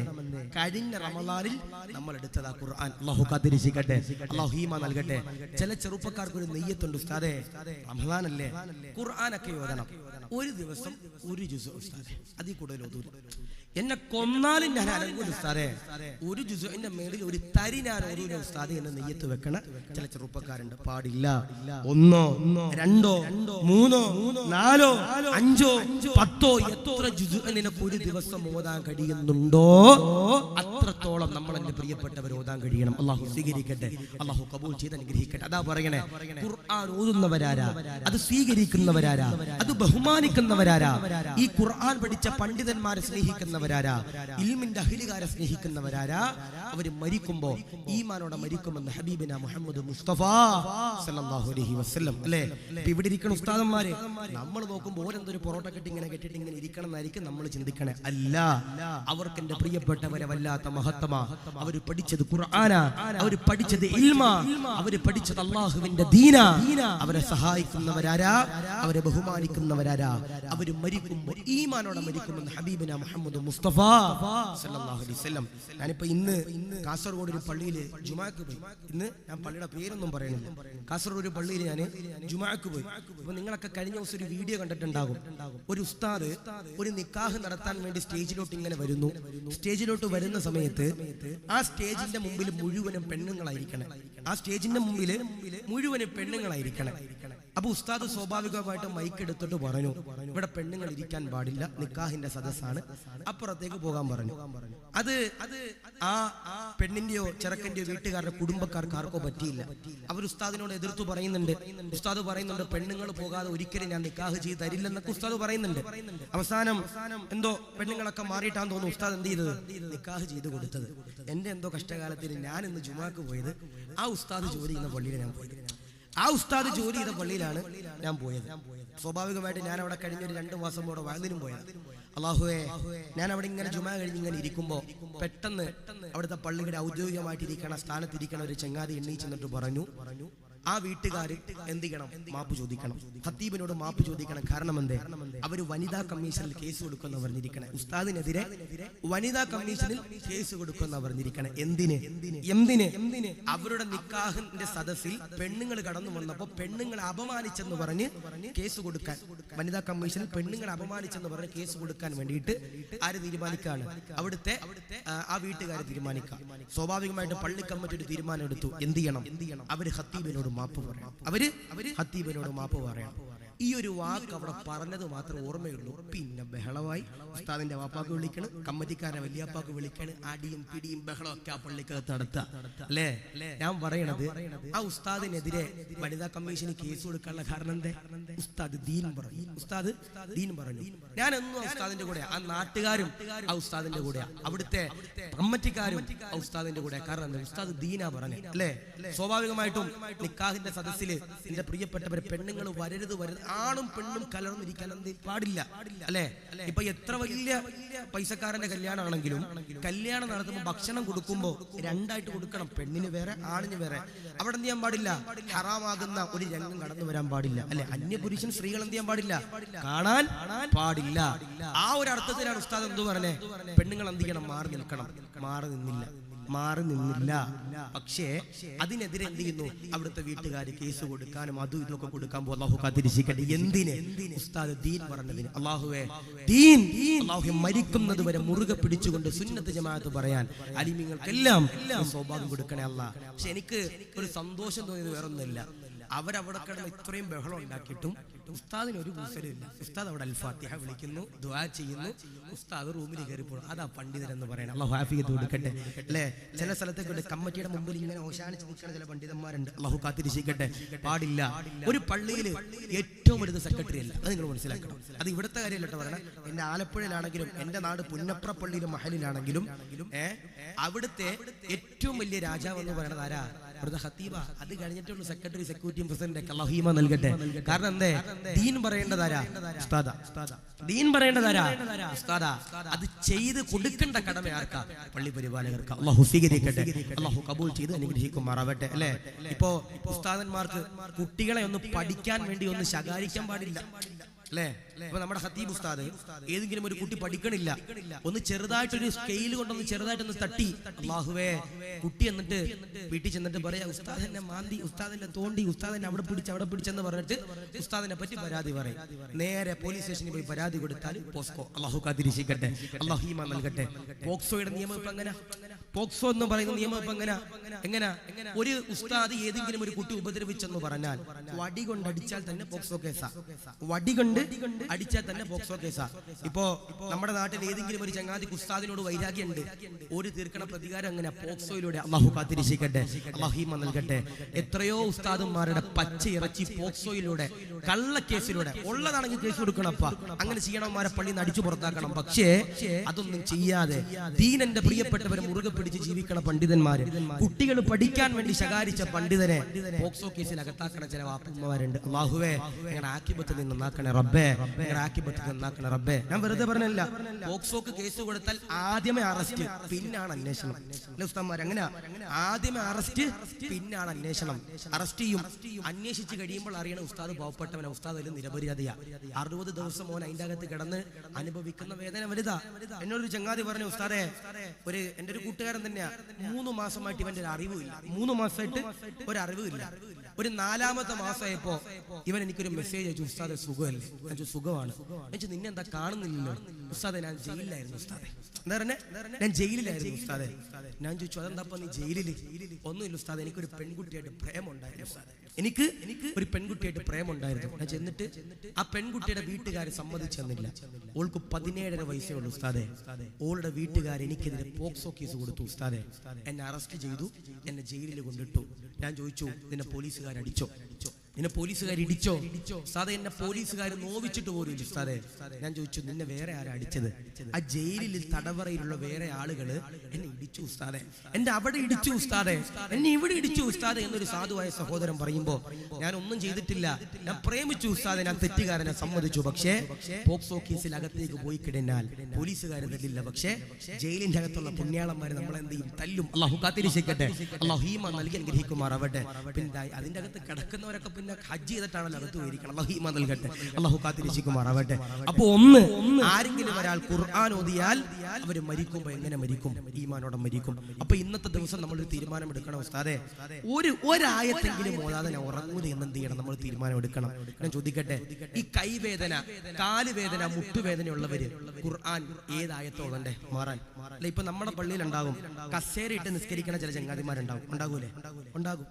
അതിൽ തന്നെ ഒറിജിനൽ ഉണ്ടാകും, ഡ്യൂപ്ലിക്കേറ്റ് ഉണ്ടാകും. 916 ഉണ്ടാകും, 786 ഉണ്ടാകും, 513 ഉണ്ടാകും. എന്തിനും ഏതിനും ഒറിജിനലും ഡ്യൂപ്ലിക്കേറ്റ് ഉണ്ടാകും. ഈ റമദാൻ ആകുമ്പോ റമദാനിന്റെ പെറ ഇങ്ങോട്ട് കണ്ടു കഴിയുമ്പോ നമ്മുടെ ഖത്തീബ് ഉസ്താദിന് ചില ഫോൺ വരും, ഉസ്താദേ പെറ കണ്ടു ഉസ്താദേ, കാലിൽ ചെറിയൊരു കുഴിക കൊണ്ട് ഉസ്താദേ, ഞാൻ വീട്ടിൽ നിന്ന് കസേരയായിട്ട് വന്നോട്ടെ ഉസ്താദേ. കാരണം എന്തെന്നറിയോ? നമ്മുടെ പള്ളിയിൽ മുഴുവൻ കസേര ഫില്ലാണ്, ബുക്കാണ്, റിസർവ്ഡ് ആണ് ഉസ്താദേ. ഞാൻ എന്റെ വീട്ടിൽ നിന്ന് കറങ്ങുന്ന കസേരയായിട്ട് നിസ്കരിക്കാൻ വന്ന കുഴപ്പമുണ്ട് ഉസ്താദേ, ഇരുന്ന് നിസ്കരിച്ചിട്ട് ഉസ്താദ് അതിന് വല്ല മസാല ഉണ്ട് ഉസ്താദേ എന്ന് ചോദിക്കണം. ചില ചങ്ങാതിമാരുണ്ട്. അല്ലാഹു കാത്തിരക്ഷിക്കട്ടെ. ഞാൻ ചോദിക്കട്ടെ, ഈ ഇരുന്ന് നിസ്കരിക്കുന്നവരുടെ മുമ്പിൽ അത് ഞാൻ പറയാ, ഇരുന്ന് നിസ്കരിക്കണം, ഒറിജിനൽ ആയിട്ട് നിസ്കരിക്കണം, കാലി കമ്പിട്ടിട്ടുണ്ടാകും, മടങ്ങൂര. ഒരു ചിലപ്പോൾ ഇരുന്ന് നിസ്കരിക്കുന്നുണ്ടാവും, കാലിൽ ചെറിയൊരു കൊതുക് അടിച്ചു, ആമിനത്താക്ക് കുനിയാൻ വയ്യ. ഉസ്താദിനെ വിളിച്ചിട്ട് ചോദിക്കും, ഉസ്താദെ ചെറിയൊരു കുരു വന്നു ഉസ്താദെ മുട്ടില്, ഞാൻ ഇരുന്ന് നിസ്കരിച്ചോട്ടെ ഉസ്താദ് എന്ന് ചോദിക്കണം ചില താത്താമാരുണ്ട്. ആ താത്താന്റെ മുമ്പിൽ ഒരു പവന്റെ സ്വർണ്ണമോതിരം ഊരിയിട്ട് കൊടുത്ത താത്ത കുനിഞ്ഞെടുക്കൂലേ? എടുക്കും. നിസ്കരിക്കാൻ ഇരുന്ന് നിസ്കരിക്കണം ചില ഉടായ്പ ചങ്ങാതിമാരുണ്ട്, ഒറിജിനൽ അല്ല, ഉടായ്പ ചങ്ങാതിമാര്. ഓന്റെ മുമ്പില് ഒരു 2000-ന്റെ ഒരു കെട്ടിട്ട് കൊടുത്താൽ ഓൻ എടുക്കൂലേ? കുനിഞ്ഞും മടക്കി നക്കി എടുത്തോണ്ട് പോകും. പക്ഷേ നിസ്കരിക്കാൻ നമ്മളെ കൊണ്ട് കഴിയില്ല. അല്ലാഹു ഈമാൻ നൽകട്ടെ, അല്ലാഹു കാത്തിരക്ഷിക്കുമാറാവട്ടെ. ഞാൻ പറയാ, മുട്ടുവേദന, കൈവേദന, ജോയിന്റുകളുടെ വേദനയുള്ളവര് ഏത് സൂറത്തോടെ? സൂറത്തുൽ ളുഹാ. ബിസ്മില്ലാഹിർ റഹ്മാനിർ റഹീം. വൽളുഹാ വല്ലൈലി ഇദാ സജാ മാ വദ്ദഅക റബ്ബുക വമാ ഖലാ. ഈ സൂറത്ത് മുഴുവനായിട്ടും ആരെങ്കിലും ഒരാൾ കയ്യിലൊന്ന് ഓതി ഇഷ്ഫി എന്ന് പറഞ്ഞ് ഇങ്ങനെ മന്ത്രിച്ചിട്ട് മുട്ടിലും കയ്യിലും കാലിലും ഒക്കെ ഊതിക്കഴിഞ്ഞാൽ എന്തുണ്ടാകും? രോഗത്തിന് ശമനം ഉണ്ടാകും, അല്ലേ? അപ്പൊ ഇൻഷാ അല്ലാഹ് ഇപ്പൊ നമ്മുടെ താത്തമാരൊക്കെ സ്വന്തമായിട്ട് ഊതുന്നവരാ. കാരണം എന്താ, രാവിലെ തുടങ്ങും ആ മജ്ലിസ്, ഈ മജ്ലിസ്, മറ്റേ മജ്ലിസ്. സ്വന്തം ഭർത്താവ് ജോലി കഴിഞ്ഞ് വന്ന് ഒരു ഗ്ലാസ് വെള്ളം ചോദിച്ച് എടുത്തു കൊടുക്കാൻ നമ്മുടെ ഭാര്യമാർക്ക് സമയമില്ല. കാരണം എന്തേ, ഇന്നത്തെ ഭാര്യമാര് സീരിയലിന് അടിമയല്ല, ഓരോ ദിക്റും ആ മജ്ലിസിന് അടിമയാ. എന്തും അമിതമായാൽ അത് ആപത്ത് തന്നെ. അല്ലാഹു കാത്തിരക്ഷിക്കട്ടെ, അല്ലാഹു ഈമാൻ നൽകി അനുഗ്രഹിക്കുമാറാവട്ടെ. ബിസിനസ്സിൽ ബർക്കത്ത് വേണം. ഏത് സൂറത്ത് വേണ്ടേ? ബിസിനസ്സിൽ ബർക്കത്ത് കിട്ടാൻ ഏത് സൂറത്ത് വേണ്ടേ? ബിസ്മില്ലാഹിർ റഹ്മാനിർ റഹീം. വശംസി വളുഹാഹാ വൽഖമരി ഇദാ തലാഹാ വന്നഹാരി ഇദാ ജല്ലാഹാ വല്ലൈലി ഇദാ യഗ്ശാഹാ. ഈ സൂറത്ത് മുഴുവനായിട്ടും ഒരാൾ ഓതിയിട്ട് ഇൻഷാ അല്ലാഹ് കച്ചവടത്തിലേക്ക് ഇറങ്ങിയാൽ എന്തുണ്ടാകും? അവന്റെ ജോലിയിൽ, ബിസിനസ്സിൽ അല്ലാഹു ബർക്കത്ത് നൽകും. അതാ പറയണേ, ഖുർആനിനെ അങ്ങോട്ട് എത്രത്തോളം സ്നേഹിക്കുന്നുണ്ടോ ഖുർആൻ നമ്മൾ തിരിച്ച് അത്രത്തോളം സ്നേഹിക്കുമെന്ന അല്ലാഹുവേ. അപ്പൊ ഒന്ന്, ആ ഖുർആൻ ഓതുന്നവരാരാ? മരിക്കുമ്പോ ഈമാനോടെ മരിക്കും. അപ്പൊ ഓതൂലേ? ഒരു ദിവസം ഒരു ആയത്തെങ്കിലും ഓതൂലേ? ഇൻഷാ അല്ലാഹ്. രണ്ട് ആദരവാകുന്ന പ്രവാചകനാകുന്ന നബി തങ്ങളതാ പറയുകയാ, സഹാബാ മരിക്കുമ്പോ ഈമാനോടെ മരിക്കണോ, ഇഖ്ലാസോടെ മരിക്കണോ, ഇസ്സത്തോടെ മരിക്കണോ? ആദരവാകുന്ന പ്രവാചകനതാ പറയുകയാ, പള്ളിയിൽ നിന്ന് മുഅദ്ദിൻ ഉസ്താദ് ബാങ്ക് കൊടുക്കുകയാ, ഹയ്യ അലസ് സ്വലാ ഹയ്യ അലൽ ഫലാഹ് എന്ന് പറഞ്ഞുകൊണ്ട് മുഅദ്ദിൻ ഉസ്താദ് ബാങ്ക് കൊടുക്കുമ്പോ അൽഹംദുലില്ലാഹ് പള്ളിയിലേക്ക് കടന്നു വരുന്നവരാരാ? ഇഖ്ലാസോടെ നമസ്കരിക്കുന്നവരാരാ? പടച്ചവനെ പേടിച്ചുകൊണ്ട് നമസ്കരിക്കുന്നവരാരാ? അല്ലാഹുവിന്റെ പ്രീതി ലഭിക്കാൻ നമസ്കരിക്കുന്നവരാരാ? അൽഹംദുലില്ലാഹ് മരിക്കുമ്പോ ഈമാനോടെ മരിക്കുന്നതാ, ഇഖ്ലാസോടെ മരിക്കുന്നതാ, ഇസ്സത്തോടെ മരിക്കുന്നതാ. അതുകൊണ്ട് നമസ്കരിച്ചാൽ പോരാ, പള്ളിയിലേക്ക് പോയാൽ പോരാ, പള്ളിയിലേക്ക് കടന്നു ചെന്നിട്ട് പടച്ചവനെ പേടിച്ചുകൊണ്ട് അല്ലാഹുവിനെ ഭയന്നുകൊണ്ട് അല്ലാഹുവിന്റെ പ്രീതികരകരമാക്കാൻ ആരെങ്കിലും ഒരാൾ ഇബാദത്ത് ചെയ്താൽ മരിക്കുമ്പോ ഈമാനോടെ മരിക്കുന്നതാ, ഇസ്സത്തോടെ മരിക്കുന്നതാ. ആദരവാകുന്ന പ്രവാചകനതാ പറയുകയാ, സഹാബത്തിനോട് പറഞ്ഞു കൊടുക്കുകയാ, ഫവൈലുൽ ലിൽ മുസല്ലീൻ. നമസ്കരിക്കുന്നവർക്ക് വൈലെന്ന് പറയുന്ന നരകമാ. നമസ്കരിക്കുന്നവർക്ക് തീജ്വാലയുള്ള വൈലെന്ന് പറയുന്ന നരകമോ? നമസ്കരിക്കുന്നവർക്ക് അദാബുള്ള തീജ്വാലയുള്ള നരകമാ. സഹാബത്തുണ്ടല്ലോ കരഞ്ഞുകൊണ്ട് ചോദിക്കുകയാ, എന്തിനാണ് നബിയേ, എന്തിനാണ് റസൂലേ നമസ്കരിക്കുന്നവർക്ക് വൈലെന്ന് പറയുന്ന നരകമെന്തിനാ? ഇബാദത്ത് ചെയ്യുന്നവർക്ക് വൈലെന്ന് പറയുന്ന നരകമെന്തിനാ? സുജൂദ് ചെയ്യുന്നവർക്ക് വൈലെന്ന് പറയുന്ന നരകമെന്തിനാ? പടച്ചവന്റെ മുമ്പില്, അല്ലാഹുവിന്റെ മുമ്പില് സുജൂദ് ചെയ്യുന്നവന് വൈലെന്ന് പറയുന്ന നരകമുണ്ടല്ലോ. എന്തിനാണ് റസൂലേ? ആദരവാകുന്ന പ്രവാചകനതാ പറയുകയാ, ജീവിതത്തില് ഇന്ന് വരെ ഒരു കള്ളം പോലും പറയാതോ അല്ലാഹുവിന്റെ റസൂലിന്റെ പ്രിയമുള്ളവരെ പറയുകയോ, ആരെങ്കിലും ഒരാൾ പടച്ചവനെ പേടിയില്ലാതെ നമസ്കരിച്ചാൽ, കാമുകി കാണാൻ നമസ്കരിച്ചാൽ, കാമുകൻ കാണാൻ നമസ്കരിച്ചാൽ, ഭർത്താവ് കാണാൻ നമസ്കരിച്ചാൽ, ഖതീബ് കാണാൻ നമസ്കരിച്ചാൽ, മക്കള് കാണാൻ നമസ്കരിച്ചാൽ, അമ്മോശൻ കാണാൻ നമസ്കരിച്ചാൽ, ഭാര്യയുടെ മാതാവ് കാണാൻ നമസ്കരിച്ചാൽ, പള്ളിയുടെ പരിപാലകര് കാണാൻ നമസ്കരിച്ചാൽ, മഅദല്ലോ വൈലെന്ന് പറയുന്ന നരകമണ്ണെന്ന് പറയുമ്പോ നിറഞ്ഞിരിക്കുന്നവരെ, അല്ലാഹുവിന്റെ പള്ളിയിലേക്ക് കടന്നു ചെന്നിട്ട് ആരെങ്കിലും ഒരാൾ അൽഹംദുലില്ലാഹ് ഇഖ്ലാസോടെ, അദബോടെ, തഖ്വയോടെ പടച്ചവനെ പേടിച്ചുകൊണ്ട്, അല്ലാഹുവിനെ ഭയന്നുകൊണ്ട്, അല്ലാഹുവിന്റെ പ്രീതിയുണ്ടല്ലോ കരഗതമാക്കാൻ ആരെങ്കിലും ഒരാൾ നമസ്കരിച്ചു കഴിഞ്ഞാൽ അവരാണ് മോനെ മരിക്കുമ്പോ ഈമാനോടെ മരിക്കുന്ന രണ്ടാമത്തെ വിഭാഗമെന്ന് പറയുമ്പോ, അല്ലാഹുവേ അതിനുള്ള സൗഭാഗ്യങ്ങള് തരണേ അല്ലാ, കബൂലാക്കണേ അല്ലാ, സ്വീകരിക്കണേ അല്ലാ. ആരെങ്കിലും ഒരാൾ പടച്ചവന്റെ പള്ളിയിലേക്ക് കടന്നു ചെന്നിട്ട് ഇഖ്ലാസോടെ, അദബോടെ പടച്ചവനെ പേടിച്ചുകൊണ്ട് നമസ്കരിക്കുന്നവരാരാ, അവര് മരിക്കുമ്പോ ഈമാനോടെ മരിക്കുമെന്ന്. അല്ലേ? നമ്മുടെ പള്ളിയിലുണ്ട് ചില ചങ്ങാതിമാര്, ഖത്തീബ് കാണട്ടെ ഈ ചങ്ങാതി കുറെ അല്ല ജുമാക്ക് മുമ്പ് കിടന്ന് പ്രസംഗിക്കണ്, അല്ല ജുമാക്ക് ശേഷം പ്രസംഗിക്കണ്, പള്ളിയിൽ കയറും ഇങ്ങനെ ആട്ടി ഞങ്ങൾ വിളിക്കണുണ്ടല്ലോ, ഇനിയും നന്നായില്ലെങ്കിൽ ചിലപ്പോൾ ഉസ്താദിന്റെ ജോലി സാധ്യതയുണ്ട്, ഞങ്ങൾ നന്നായില്ലെന്റെ പേരില്. അതുകൊണ്ട് ഇൻഷാ അല്ലാഹ് ഇന്നത്തെ ദിവസം മുതൽ ഞങ്ങൾ നിസ്കരിക്കാം, ഖത്തീബ് കാണട്ടെ എന്നുള്ള നെയ്യത്താണെങ്കിൽ എഴുതി വെച്ചോ, നിന്റെ നിസ്കാരം അല്ലാഹുക്ക് വേണ്ട, നിന്റെ നിസ്കാരം അല്ലാഹുക്ക് വേണ്ട. ചില ചങ്ങാതിമാരുണ്ട് പള്ളിയിൽ വന്നിട്ട് ക്ലോക്ക് നോക്കി നിസ്കരിക്കുന്ന ചില ചങ്ങാതിമാരുണ്ട്. അല്ലാഹു കാത്തിരിക്കട്ടെ, അല്ലാഹു ഈമാൻ നൽകട്ടെ. എങ്ങനെ നമ്മുടെ പള്ളിയിലെ ഖത്തീബ് ഉസ്താദ് അല്ലാഹുവേ കൈകെട്ടും, ഉസ്താദ് ഫാത്തിഹ ഓതുമ്പോൾ ഈ ചങ്ങാതി ഇങ്ങനെ ക്ലോക്ക് നോക്കുക, വാച്ച് നോക്കുക, നിർത്തിയാ മതിയായിരുന്നു, ഉസ്താദ് എന്താ ആമീൻ പറയാത്തെ, ഉസ്താദ് എന്താ തീർക്കാത്തെ എന്ന് പറഞ്ഞ് ഇങ്ങനെ ക്ലോക്ക് നോക്കി നിസ്കരിക്കണ ചില ചങ്ങാതിമാരുണ്ട്. അല്ലാഹു കാത്തിരിക്കട്ടെ, അല്ലാഹു ഈമാൻ നൽകട്ടെ. ഞാൻ പറയാ പാടില്ല, അദബോടെ, തഖ്വയോടെ, ഈമാനോടെ പടച്ചവന്റെ പ്രീതി കരഗതമാക്കാൻ നമസ്കരിക്കുന്നവരാരാ, അവര് മരിക്കുമ്പോ ഈമാനോടെ മരിക്കുന്ന. ഞാൻ ചോദിക്കട്ടെ, നമ്മൾ എത്ര പേരുണ്ട് പള്ളിയിൽ പോയാൽ വെള്ള വസ്ത്രം ധരിക്കണം? പള്ളിയിൽ പോയാല് വെള്ള വസ്ത്രം ധരിക്കണം എത്ര പേരുണ്ട്? ആരുമില്ല. കൂടിപ്പോയാൽ കുറച്ച് ഹാജിയാക്കന്മാരുണ്ടാകും, കുറച്ച് പ്രായമുള്ളവരുണ്ടാകും. അല്ലാഹു ഈമാൻ നൽകട്ടെ. ഈ വേൾഡ് കപ്പ് നടന്ന സമയത്ത്, വേൾഡ് കപ്പിന്റെ അന്നത്തെ ദിവസം ഞാൻ എന്ത് ചെയ്തു, ഈ കൊയിലാണ്ടി ഭാഗത്ത് ഒരു സ്ഥലത്ത് വാതിന് പോയി. കൊയിലാണ്ടി ഭാഗത്ത് ഒരു സ്ഥലത്ത് വാതിന് പോയി. വാതിന് പോകുമ്പോ തിരൂര് ഭാഗത്ത് ഒരു പള്ളിയിൽ ഞാൻ നിസ്കരിക്കാൻ കയറിയ സമയത്ത് റബ്ബേ, ഒരു 3 ചെറുപ്പക്കാര് 3 ടീഷർട്ട് ഇട്ടിട്ട് നിസ്കരിക്കാൻ നിൽക്കാരപ്പ. ശൈഖുന എംബാപ്പെ, ശൈഖുന മെസ്സി, ശൈഖുന റൊണാൾഡോ, ഈ 3 പേരുടെയും ടീഷർട്ട് ഇട്ടിട്ട്, ഫോട്ടോ ഉള്ള ടീഷർട്ട് ഇട്ടിട്ട് ചങ്ങാതിമാര് പടച്ചോന്റെ മുമ്പിൽ സുജൂദ് ചെയ്യാൻ വന്നിരിക്കും. അല്ലാഹു കാത്തിരിക്കട്ടെ, അല്ലാഹു ഈമാൻ നൽകട്ടെ. ഞാൻ ചോദിക്കട്ടെ, നിങ്ങൾ നിങ്ങളുടെ വീട്ടിൽ ചെന്നിട്ട് നിങ്ങളുടെ ഭാര്യമാരുടെ, നിങ്ങളുടെ ഉമ്മമാരുടെ, പെൺമക്കളുടെ, നിങ്ങളുടെ സഹോദരിമാരുടെ നിസ്കാര കുപ്പായത്തിന്റെ ഈ ഭാഗം നിങ്ങളൊന്ന് നോക്കണം. ഈ കഫ് എന്നല്ല ഇവിടെ പറയണേ, കഫ് നോക്കണം. ചില ഉമ്മമാരുടേത് കരിമ്പൻ അടിച്ചിട്ടുണ്ടാവും, വെള്ളം വീണിട്ട്. ചില ഉമ്മമാരത് കരിമ്പൻ അടിച്ചിട്ട് തുരുമ്പ് വന്നിട്ട് ഓട്ട വീണിട്ടുണ്ടാകും, ഇൻഷുറൻസ് പോലും ഇല്ല. മാറ്റുമോ താത്ത? മാറ്റൂല. ആമിനാത്താടെ അടുത്ത് വന്ന് സലീമിച്ച വന്ന് ചോദിക്കും, ആമിന 1 വർഷമായി നിസ്കാര കുപ്പായം കഴുകിയിട്ട്, റമദാനല്ലേ വരുന്നേ, നീ കഴുകണ്ട, പുതിയൊരു നിസ്കാര കുപ്പായം നമുക്ക് വാങ്ങാം. ആ സമയത്ത് ഭാര്യ പറയുന്നൊരു വാക്കുണ്ട്, വല്ലപ്പോഴും നിസ്കരിക്കണം, എനിക്കെന്തിനാ നിസ്കാര കുപ്പായം. അല്ലാഹു കാത്തിരിക്കട്ടെ, അല്ലാഹു ഈമാൻ നൽകട്ടെ. പാടില്ല.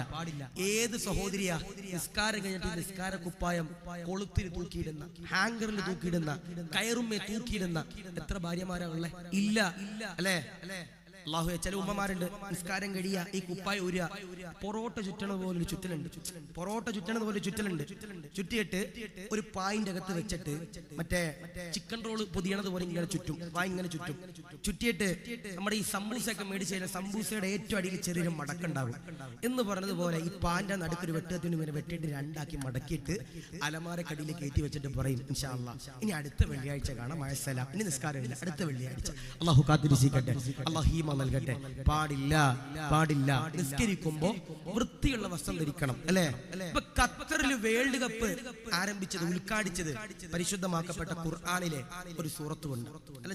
അല്ലെ, പ്രായമുള്ളവർക്കെല്ലാം അറിയില്ല. ഇപ്പൊ മുത്തലിമിങ്ങൾക്ക് ഉസ്താദുമാർക്കൊക്കെ അത് അറിയാൻ പറ്റും. ഖുർആനിലെ ഒരു ആയത്ത് കൊണ്ടാണ് ഖത്തറിൽ വേൾഡ് കപ്പ് ആരംഭിച്ചത്, അല്ലെ? ഇപ്പൊ ഞാനൊക്കെ അന്ന് ജോലി ചെയ്യുന്ന സമയത്ത് അവിടുത്തെ പള്ളിയിലെ കുറെ ചെറുപ്പക്കാർ എനിക്ക് അയച്ചു തന്നു, ഉസ്താദേ കണ്ടില്ല ഉസ്താദേ, നിങ്ങൾ അർജന്റീനക്കെതിരെ പ്രസംഗിച്ചിട്ട് ഖത്തറിൽ വേൾഡ് കപ്പ് ആരംഭിച്ചത് ഖുർആൻ കൊണ്ട ഉസ്താദെ, സ്റ്റാറ്റസ് ആക്കിക്കോ ചങ്ങാതി. എന്നോട് പറഞ്ഞ സ്റ്റാറ്റസ് ആക്കിക്കോ ഉസ്താദെ എന്ന് പറഞ്ഞ ചെറുപ്പക്കാരുണ്ട്. ഞാൻ പറയാ, എടാ അതിന്റെ അർത്ഥം എന്താ? ഖത്തറിൽ വേൾഡ് കപ്പ് ഉദ്ഘാടിച്ച ഖുർആനിന്റെ ആയത്തുകളുടെ അർത്ഥം എന്താ? കേട്ടോ കേട്ടോ റഹ്മാൻ അല്ലമൽ ഖുർആൻ ഖലഖൽ ഇൻസാൻ അല്ലമഹുൽ ബയാൻ എന്നിങ്ങനെ അല്ലാഹുവിന്റെ ഖുർആനിലൂടെ അല്ലാഹയതാ പറയുകയാ. എന്നിട്ടതാ നിരവധി തവണയുണ്ടല്ലോ അല്ലാഹുവിന്റെ ഖുർആനിലൂടെ അല്ലാഹയതാ പറയുകയാ. ഫബിഅയ്യി ആലാഇ റബ്ബികുമാ തുകദ്ദിബാൻ. അല്ലാഹ് നിനക്ക് കൈ തന്നില്ലേ, അല്ലാഹ് നിനക്ക് കാല് തന്നില്ലേ, അല്ലാഹ് നിനക്ക് ആരോഗ്യം തന്നില്ലേ, അല്ലാഹ് നിനക്ക് ആഫിയത്ത് തന്നില്ലേ, അല്ലാഹ് നിനക്ക് ദീർഘായുസ് തന്നില്ലേ? അല്ലാഹനെ മറന്നതെന്തേ? അല്ലാഹനെ മറന്നതെന്തേ? അല്ലാഹനെ ഓർക്കാത്തതെന്തേ? അല്ലാഹ് നിനക്ക് കൈയും കാലും തന്നു, എന്നിട്ട് നീ എന്റെ അല്ലാഹനെ മറക്കുന്നത്? എടാ അല്ലാഹന്റെ മുമ്പിൽ സുജൂദ് ചെയ്യാൻ നിനക്കെന്റെ മടിയെന്ന് അല്ലാഹുവിന്റെ ഖുർആൻ.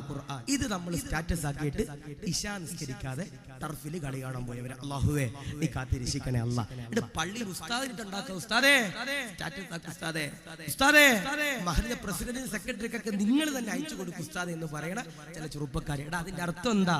അത്തറിൽ വേൾഡ് കപ്പില് ആ കാലില്ലാത്ത പയ്യൻ പറയാ, എടാ നിനക്ക് അല്ലാഹ് കയ്യും കാലും തന്നു, അത് നിസ്കരിക്കാതെ എന്താണ് നീ ടർഫിൽ പോണതെന്ന് അല്ലാഹുവിന്റെ ഖുർആൻ അതാ പറയണത്. നിസ്കാരം എന്ന് പറയണത് അതൊരു ലഹരിയാ. നിസ്കാരം എന്ന് പറയണത് അതൊരു ലഹരിയാ. അല്ലാഹുവേ ആ നിസ്കാരം 5 വഖത്ത് കൃത്യമായി നിസ്കരിക്കാൻ ഞങ്ങൾക്ക് നീ സൗഭാഗ്യം നൽകി അനുഗ്രഹിക്കണേ അല്ലാഹ്. ഞാൻ ചോദിക്കട്ടെ, ഇവിടെ ഓപ്പറേഷൻ കഴിഞ്ഞവരുണ്ടെങ്കിൽ ഒന്ന് കൈപൊക്കിയപ്പാ. ആരെങ്കിലും ഉണ്ടോ? ആരും ഇല്ല. ഓപ്പറേഷൻ ഒന്നുമില്ല. ഒന്ന് ആകെ ഒറ്റരാളുള്ള ഓപ്പറേഷൻ കഴിഞ്ഞവര് ഭയങ്കര നാടാണല്ലോ. അപ്പൊ ഹോസ്പിറ്റലുകാർക്ക് ലാഭമൊന്നും ഉണ്ടാവില്ല. അല്ലാഹുവേ ആഫിയത്തും ദീർഘായുസ്സും കൊടുക്കണേ അല്ലാഹ്. ഇപ്പൊ സഹോദരിമാർ ഒരുപാട് പേരുണ്ട് ഓപ്പറേഷൻ കഴിഞ്ഞ്, സിസേറിയൻ കഴിഞ്ഞവരൊക്കെ ഉണ്ടാവും, അല്ലെ? എന്നോട് ഞാൻ കഴിഞ്ഞ ദിവസം എൻ്റെ ഒരു കൂട്ടുകാരന്റെ വീട്ടിൽ പോയി. അവന്റെ ഭാര്യ ഗർഭിണിയാ. അപ്പൊ ഓളപ്പുറത്ത് കർട്ടന്റെ അപ്പുറത്തുണ്ട്. അപ്പൊ ഓനിപ്പുറത്ത് ഇരിപ്പുണ്ട്, ഇസ്മായിൽ ഇപ്പുറത്ത് ഇരിപ്പുണ്ട്. ഞാനവിടെ ചെന്നപ്പോ ഉസ്താദേ എന്റെ ഭാര്യക്ക് സുഖപ്രസവം ലഭിക്കാൻ വേണ്ടി ദുആ ചെയ്യണം. എന്താ പറഞ്ഞേ? സുഖപ്രസവം ലഭിക്കാൻ വേണ്ടി ദുആ ചെയ്യണം. പെട്ടെന്ന് തന്നെ അപ്പുറത്തിരിക്കണ ജസീ എന്ന് പറഞ്ഞ സഹോദരി പറയാം, എന്നെ പൊന്നാര ഉസ്താദേ സുഖപ്രസവം എന്ന് പേരേ ഉള്ളൂ ഉസ്താദ്, അനുഭവിക്കുമ്പോ അറിയാം അതിന്റെ വേദന, അല്ലെ? ഈ സുഖപ്രസവം എന്ന് പറയും. പക്ഷെ ആ കുട്ടി ഇങ്ങനെ വരുമ്പോ നമ്മളെ വാരിയെല്ലും ശരീരത്തിന്റെ അവയവങ്ങളും മുഴുവനും പൊളിച്ചടുക്കിയിട്ടാ നമ്മുടെ പ്രിയപ്പെട്ട കുട്ടി പുറത്തേക്ക് ഇറങ്ങി വരണേ. അല്ലാഹുവേ ഞങ്ങളുടെ ഭാര്യമാർക്ക് ആഫിയത്തും ദീർഘായുസ്സും കൊടുക്കണേ അല്ലാഹ്. അവർക്ക് നീ ഹൈറിന്റെ കവാടങ്ങൾ തുറന്നു കൊടുക്കണേ അല്ലാഹ്. ഞാൻ പറയാ, നമുക്കൊരു ഇപ്പൊ മൂത്രത്തിൽ കല്ല് വന്നു കഴിഞ്ഞാൽ ലേസർ ട്രീറ്റ്മെന്റ് ഉണ്ട്. മൂത്രത്തിൽ കല്ല് വന്നു കഴിഞ്ഞാൽ, കിഡ്നിയിൽ സ്റ്റോൺ വന്നു കഴിഞ്ഞാൽ ലേസർ ട്രീറ്റ്മെന്റ് ഉണ്ട്. ഈ ലേസർ ട്രീറ്റ്മെന്റ് ചെയ്യണമെങ്കിലും നമ്മുടെ അകത്ത് എന്ത് ചെയ്യാറുണ്ട്? ഒരു സ്റ്റഡ് കയറ്റാറുണ്ട്. കിഡ്നിയുടെ ഭാഗത്ത് ഒരു സ്റ്റഡ് കയറ്റാറുണ്ട്. ഈ സ്റ്റഡ് കയറ്റണമെങ്കിൽ നമുക്ക് എന്ത് ചെയ്യും? ഡോക്ടർമാർ പറയും തലേ ദിവസം വന്ന് അഡ്മിറ്റ് ചെയ്യാൻ പറയും. ഇപ്പൊ ഒരാൾക്ക് ചെവി വേദന വന്നു, ചെവിയിൽ ഒരു ഹോള് വന്നു, അല്ലെങ്കിൽ ഹൃദയത്തിൽ ഒരു ഹോള് വന്നു, അതടക്കണം. നമ്മൾ കോഴിക്കോടോ കാസർഗോഡോ കർണാടകയിലോ ഏതെങ്കിലും ഒരു ആശുപത്രി ചെന്ന് ഡോക്ടറെ കാണിച്ചപ്പോൾ ഡോക്ടർ പറഞ്ഞു ഓപ്പറേഷൻ ചെയ്യണം, പക്ഷേ ഒരു ദിവസം മുമ്പേ വന്ന് അഡ്മിറ്റ് ചെയ്യാൻ പറയും. അതെന്തിനാ? തലേ ദിവസം വരുമ്പോ അനസ്തേഷ്യയുടെ ഡോക്ടറെ കാണും, അല്ലെ? അനസ്തേഷ്യയുടെ ഡോക്ടറെ കാണും. എന്ന് വെച്ചാൽ നമുക്ക് മയക്കുന്ന, നമ്മുടെ ശരീരത്തിൽ ഒരു ഇഞ്ചക്ഷൻ വെച്ചിട്ട് മരുന്ന് കയറ്റിയിട്ട് നമ്മളെ മയക്കിയതിന് ശേഷം മാത്രമേ നമ്മുടെ ശരീരത്തിലേക്ക് എന്ത് വെക്കാറുള്ളൂ? കത്തി വെക്കാറുള്ളൂ, അല്ലെ? ഇപ്പൊ എനിക്കൊക്കെ താടി ഉണ്ടെന്നാണ്, ഞാൻ ചോര കണ്ടാൽ പെട്ടെന്ന് തല ഇറങ്ങും. ചോര കണ്ടാലും പെട്ടെന്ന് തല ഇറങ്ങും. ഇഞ്ചക്ഷൻ എടുക്കണത് കണ്ടാൽ പെട്ടെന്ന് തല ഇറങ്ങും. അപ്പൊ എനിക്ക് ചില സമയത്തൊക്കെ BP ലോ ആകുമ്പോൾ ഇഞ്ചക്ഷൻ എടുക്കാൻ പോകും. അപ്പൊ ആ സമയത്ത് എന്റെ ഉമ്മ എന്റെ വാപ്പാനോട് പറയും, ഓനൊന്ന് പിടിച്ചോണെന്ന് പറയും. ഓനൊന്ന് പിടിച്ചോണെന്ന് പറയും. കാരണം അല്ലെങ്കിൽ ഒരു ട്രിപ്പും കൂടി എന്റെ ശരീരത്തിൽ കയറ്റേണ്ടി വരും. അപ്പൊ ചില ആളുകൾ അങ്ങനെ പേടിക്കും, പെട്ടെന്ന് പേടിക്കാറുണ്ട്, അല്ലെ? ഇപ്പോ നിങ്ങൾ വീട്ടിൽ ചെന്നിട്ട് ചെയ്യാനല്ല കേട്ടോ പറയണേ, ഒരു ചെറിയൊരു ബ്ലേഡ് എടുത്തിട്ട് നിങ്ങളുടെ കയ്യിലെ നരമ്പൊന്നും മുറിച്ച് കളഞ്ഞാൽ നിങ്ങൾക്ക് വേദന എടുക്കൂലേ? ചില സൈക്കോകളുണ്ട് ദുനിയാവായിട്ടൊരു ബന്ധമില്ലാത്തവർ, ഓർക്കൊന്നും പ്രശ്നമില്ല. ഈ ദുനിയാവുമായിട്ട് ബന്ധമായിട്ട് ജീവിക്കണവർക്ക് കയ്യില് ചെറിയൊരു ബ്ലേഡ് വെച്ച് കീറി കഴിഞ്ഞാൽ സഹിക്കാൻ പറ്റുമോ? സഹിക്കാൻ പറ്റില്ല. പക്ഷേ നമുക്ക് ശരീരത്തിലേക്ക് ഒരു മയക്കുമരുന്ന് ഇങ്ങനെ വെച്ച്, മയക്കുമരുന്ന് വെച്ചാൽ MDMA കഞ്ചാവെന്നല്ലേ ഞാൻ പറയണേ, അനസ്തീഷ്യയുടെ മരുന്ന് കുത്തി വെച്ച് കഴിഞ്ഞാൽ നമുക്ക് എന്ത് ചെയ്യും? ബോധം നഷ്ടപ്പെടും അല്ലെ? ഇപ്പൊ സിസേറിയന്റെ സമയത്തും ഭാര്യമാർക്ക് എന്ത് ചെയ്യാറുണ്ട്? നമ്മൾ ഒപ്പിട്ട് കൊടുക്കാറുണ്ട്. ഇതിന് ഉത്തരവാദിത്തം ഹോസ്പിറ്റലുകാർക്കൊന്നും ഇല്ല, നമ്മളാണ് ഉത്തരവാദി. കാരണം എന്തേ? നമ്മൾ ഒപ്പിട്ട് കൊടുക്കണം. അനസ്തീഷ്യ കൊടുത്തു കഴിഞ്ഞാൽ എന്തും സംഭവിക്കാം, എന്തും സംഭവിക്കാം. ഈ അനസ്തീഷ്യ കൊടുത്തു കഴിഞ്ഞാൽ നമ്മുടെ ശരീരത്തിലെ കോടാരി എടുത്ത് വെട്ടിയാലും ചിലപ്പോൾ എന്ത് ചെയ്യൂല? അറിയോ? അറിയില്ല. പക്ഷേ ഉർവത്ത് ബിൻ സുബൈർ എന്ന് പറയുന്ന ഒരു മഹാന്റെ കാല് പഴുത്തു. എന്താണ്? കാല് പഴുത്തിട്ട് വൈദ്യന്മാര് പറഞ്ഞു കാല് മുറിച്ച് കളയണമെന്ന്. ഒരു അനസ്തീഷ്യ പോലും എടുത്തില്ല, ഒരു മരുന്ന് പോലും കഴിച്ചില്ല, ഒരു കഞ്ചാവ് പോലും അടിച്ചില്ല. ഉർവത്ത് ബിൻ സുബൈർ തങ്ങളുടെ കാല് വൈദ്യന്മാര് മുറിച്ച് കളഞ്ഞു. പക്ഷേ എന്തെടുത്തില്ല? വേദന എടുത്തില്ല അല്ലേ? ഇപ്പോ ഞാനും നിങ്ങളും ഒക്കെ ഒരു ഹോസ്പിറ്റലിൽ ചെന്ന് കഴിഞ്ഞാല് നമ്മുടെ ശരീരത്തിലേക്ക് ഒരു ചെറിയൊരു സൂചി കുത്തിയാൽ പോലെ നമ്മളിങ്ങനെ ആന്ന് വന്നിങ്ങനെ മാറും. ഉർവത്ത് ബിൻ സുബൈർ തങ്ങള് ഒരു മരുന്ന് പോലും കഴിച്ചില്ല ബോധം നഷ്ടപ്പെടാൻ. പക്ഷേ കാല് മുറിച്ച് കളഞ്ഞു, വേദന എടുത്തില്ല, സുഖമായെന്ന് ചരിത്രം പറയുന്നു. എന്തുകൊണ്ടാ അല്ലേ? ഇപ്പൊ ഞാൻ പറഞ്ഞു, നിസ്കരിക്കുമ്പോൾ ചില ആളുകളുണ്ട് പള്ളിയിൽ വന്ന് നിസ്കരിക്കുമ്പോൾ ആ ചിന്ത പറയണ, റബ്ബേ ഞാൻ എന്റെ ചെരുപ്പ് മക്കാമിന്റെ പുറത്ത് ഊരിയിട്ടിട്ടുണ്ട്, റബ്ബേ ഏതെങ്കിലും ഹമുക്ക് അത് അടിച്ചുകൊണ്ട് പോകുമോ എന്ന് ചിന്തിക്കണത് പരിശുദ്ധമാക്കപ്പെട്ട നിസ്കാരത്തില. ഞാൻ ദുഹ്ർ നിസ്കരിക്കുന്നതിന് മുമ്പ് ഞാനൊരു റീൽസ് ഇൻസ്റ്റാഗ്രാമിൽ ഇട്ടു, റബ്ബേ അതിന് എത്ര ലൈക്കും ഷെയറും അല്ലാഹ് കമന്റും കിട്ടിയതെന്ന് നോക്കണത് നിസ്കാരത്തിൽ നിൽക്കുമ്പോൾ. ചങ്ങാതിമാർ അല്ലാഹു കാത്തിരിക്കട്ടെ, അല്ലാഹു ഈമാൻ നൽകി അനുഗ്രഹിക്കുമാറാവട്ടെ. ശരിയല്ലേ? ചില ചെറുപ്പക്കാരൊക്കെ ചിന്തിക്കുന്നുണ്ട്, ശരിയാണല്ലോ ഇത് ഞങ്ങളെ പറ്റിയാണല്ലോ. അല്ലാഹു നീ കാത്തിരിക്കണേ അല്ലാഹ്. ഉർവത്ത് ബിൻ സുബൈർ തങ്ങളുടെ കാല് മുറിച്ച് കളഞ്ഞു, വേദന എടുത്തില്ല. എന്തേ? അതിനാരാണ് ഉർവത്ത് ബിൻ സുബൈർ എന്ന് നമ്മൾ പഠിക്കണം. ആരാ ഉർവത്ത് ബിൻ സുബൈർ? ആരാ? മഹാന്മാരാകുന്ന പണ്ഡിതന്മാര് പറയുന്ന ഒരു സൂഫിയായ വ്യക്തിത്വമാണ്, ഇബാദത്തുള്ള വ്യക്തിത്വമാണ്. പള്ളിയിൽ നിന്ന് മുഅദ്ദിൻ ഉസ്താദ് ബാങ്ക് വിളിച്ചു കഴിഞ്ഞാൽ അൽഹംദുലില്ലാഹ് ഉർവത്ത് ബിൻ സുബൈർ ഉണ്ടല്ലോ, നമസ്കരിക്കുകയാ, നിന്നുകൊണ്ട് നമസ്കരിക്കുകയാ, നിന്നുകൊണ്ട് നമസ്കരിച്ച് ഉർവത്ത് ബിൻ സുബൈർ തങ്ങളുടെ കാലുണ്ടല്ലോ പഴുക്കുകയാ, ചലമുണ്ടല്ലോ കടന്നു വരികയാ. മക്കളതാ വൈദ്യന്മാരുടെ ചാരത്തേക്ക് കടന്നു ചെല്ലുകയാ, വൈദ്യന്മാര് കടന്നു വരികയാ, വൈദ്യന്മാര് പറയുകയാ മുറിക്കണമല്ലോ, കാലതാ അറുക്കണമല്ലോ. ഉർവത്ത് ബിൻ സുബൈർ പറയുകയാ സമ്മതമല്ല, അനുവാദമല്ല, സമ്മതമല്ല. കാല് തന്നതല്ലാ, കൈ തന്നതല്ലാ, ആരോഗ്യം തന്നതല്ലാ, ആഫിയത്ത് തന്നതല്ലാ, രോഗം തന്നതല്ലാ. ഇത് മുറിക്കാൻ കഴിവുള്ളവനുണ്ടല്ലോ അല്ലാഹ് മാത്രമാ. വൈദ്യന്മാരെ തിരിച്ചു പോകുകയാ, പടച്ചവനെ ദിവസങ്ങൾ കഴിയുകയാ. ഉർവത്ത് ബിൻ സുബൈർ തങ്ങള് നിന്നുകൊണ്ട് നമസ്കരിക്കുകയോ, നിന്നുകൊണ്ട് നമസ്കരിച്ച് കാലുണ്ടല്ലോ പഴുക്കുകയാ, ചീഞ്ചലമുണ്ടല്ലോ കടന്നു വരികയാ, വൈദ്യന്മാര് കടന്നു വരികയാ. ഉർവത്ത് ബിൻ സുബൈറിനോട് പറയുകയാ മുറിച്ച് കളയണമല്ലോ, അറുക്കണമല്ലോ, മുറിച്ച് കളഞ്ഞില്ലെങ്കിൽ നമസ്കരിക്കാൻ കഴിയൂല, പ്രതിസന്ധിയാ, പ്രയാസമാ. കാലിലുള്ള പഴുപ്പുണ്ടല്ലോ ശരീരത്തിന്റെ അവയവങ്ങളിലേക്ക് കയറുന്നതാ, മരണപ്പെടുന്നതാ. ഉർവത്ത് ബിൻ സുബൈർ പറയുകയാ പാടില്ല, എനിക്കും നിസ്കരിക്കണമല്ലോ, ഇബാദത്ത് ചെയ്യണമല്ലോ, പടച്ചവന്റെ മുമ്പിൽ സുജൂദ് ചെയ്യണമല്ലോ, കാലതാ മുറിച്ചു കൊള്ളുക. വൈദ്യന്മാര് പറയുകയാ കാലതാ മുറിച്ചു കളയുമ്പോ വേദനയുണ്ടല്ലോ, താങ്ങാൻ കഴിയൂല, അതുകൊണ്ട് ഒരു കോപ്പ കള്ള് തരാമല്ലോ, ഈ കള്ള് നിങ്ങൾ കുടിച്ചാൽ നിങ്ങളുടെ ശരീരത്തിലേക്ക് കടാര ഇറക്കുമ്പോ വേദന എടുക്കൂല, ബോധമതാ നഷ്ടപ്പെടുന്നതാ. പടച്ചവനെ ഉർവത്ത് ബിൻ സുബൈറുണ്ടല്ലോ, പടച്ചവനെ ദേഷ്യപ്പെടുകയാ, കള്ളതാ ഹറാമാ, കുടിക്കാൻ പാടില്ലോ, അനുവദീയമല്ലോ, കുടിക്കൂല. വൈദ്യന്മാര് വിറങ്ങലിക്കുകയാ, കള്ളു കുടിക്കാതെ ലഹരി ഉപയോഗിക്കാതെ എങ്ങനാണ് തങ്ങളെ നിങ്ങളുടെ കാലുണ്ടല്ലോ മുറിച്ച് കളയുന്നത്, എങ്ങനാണ് തങ്ങളെ?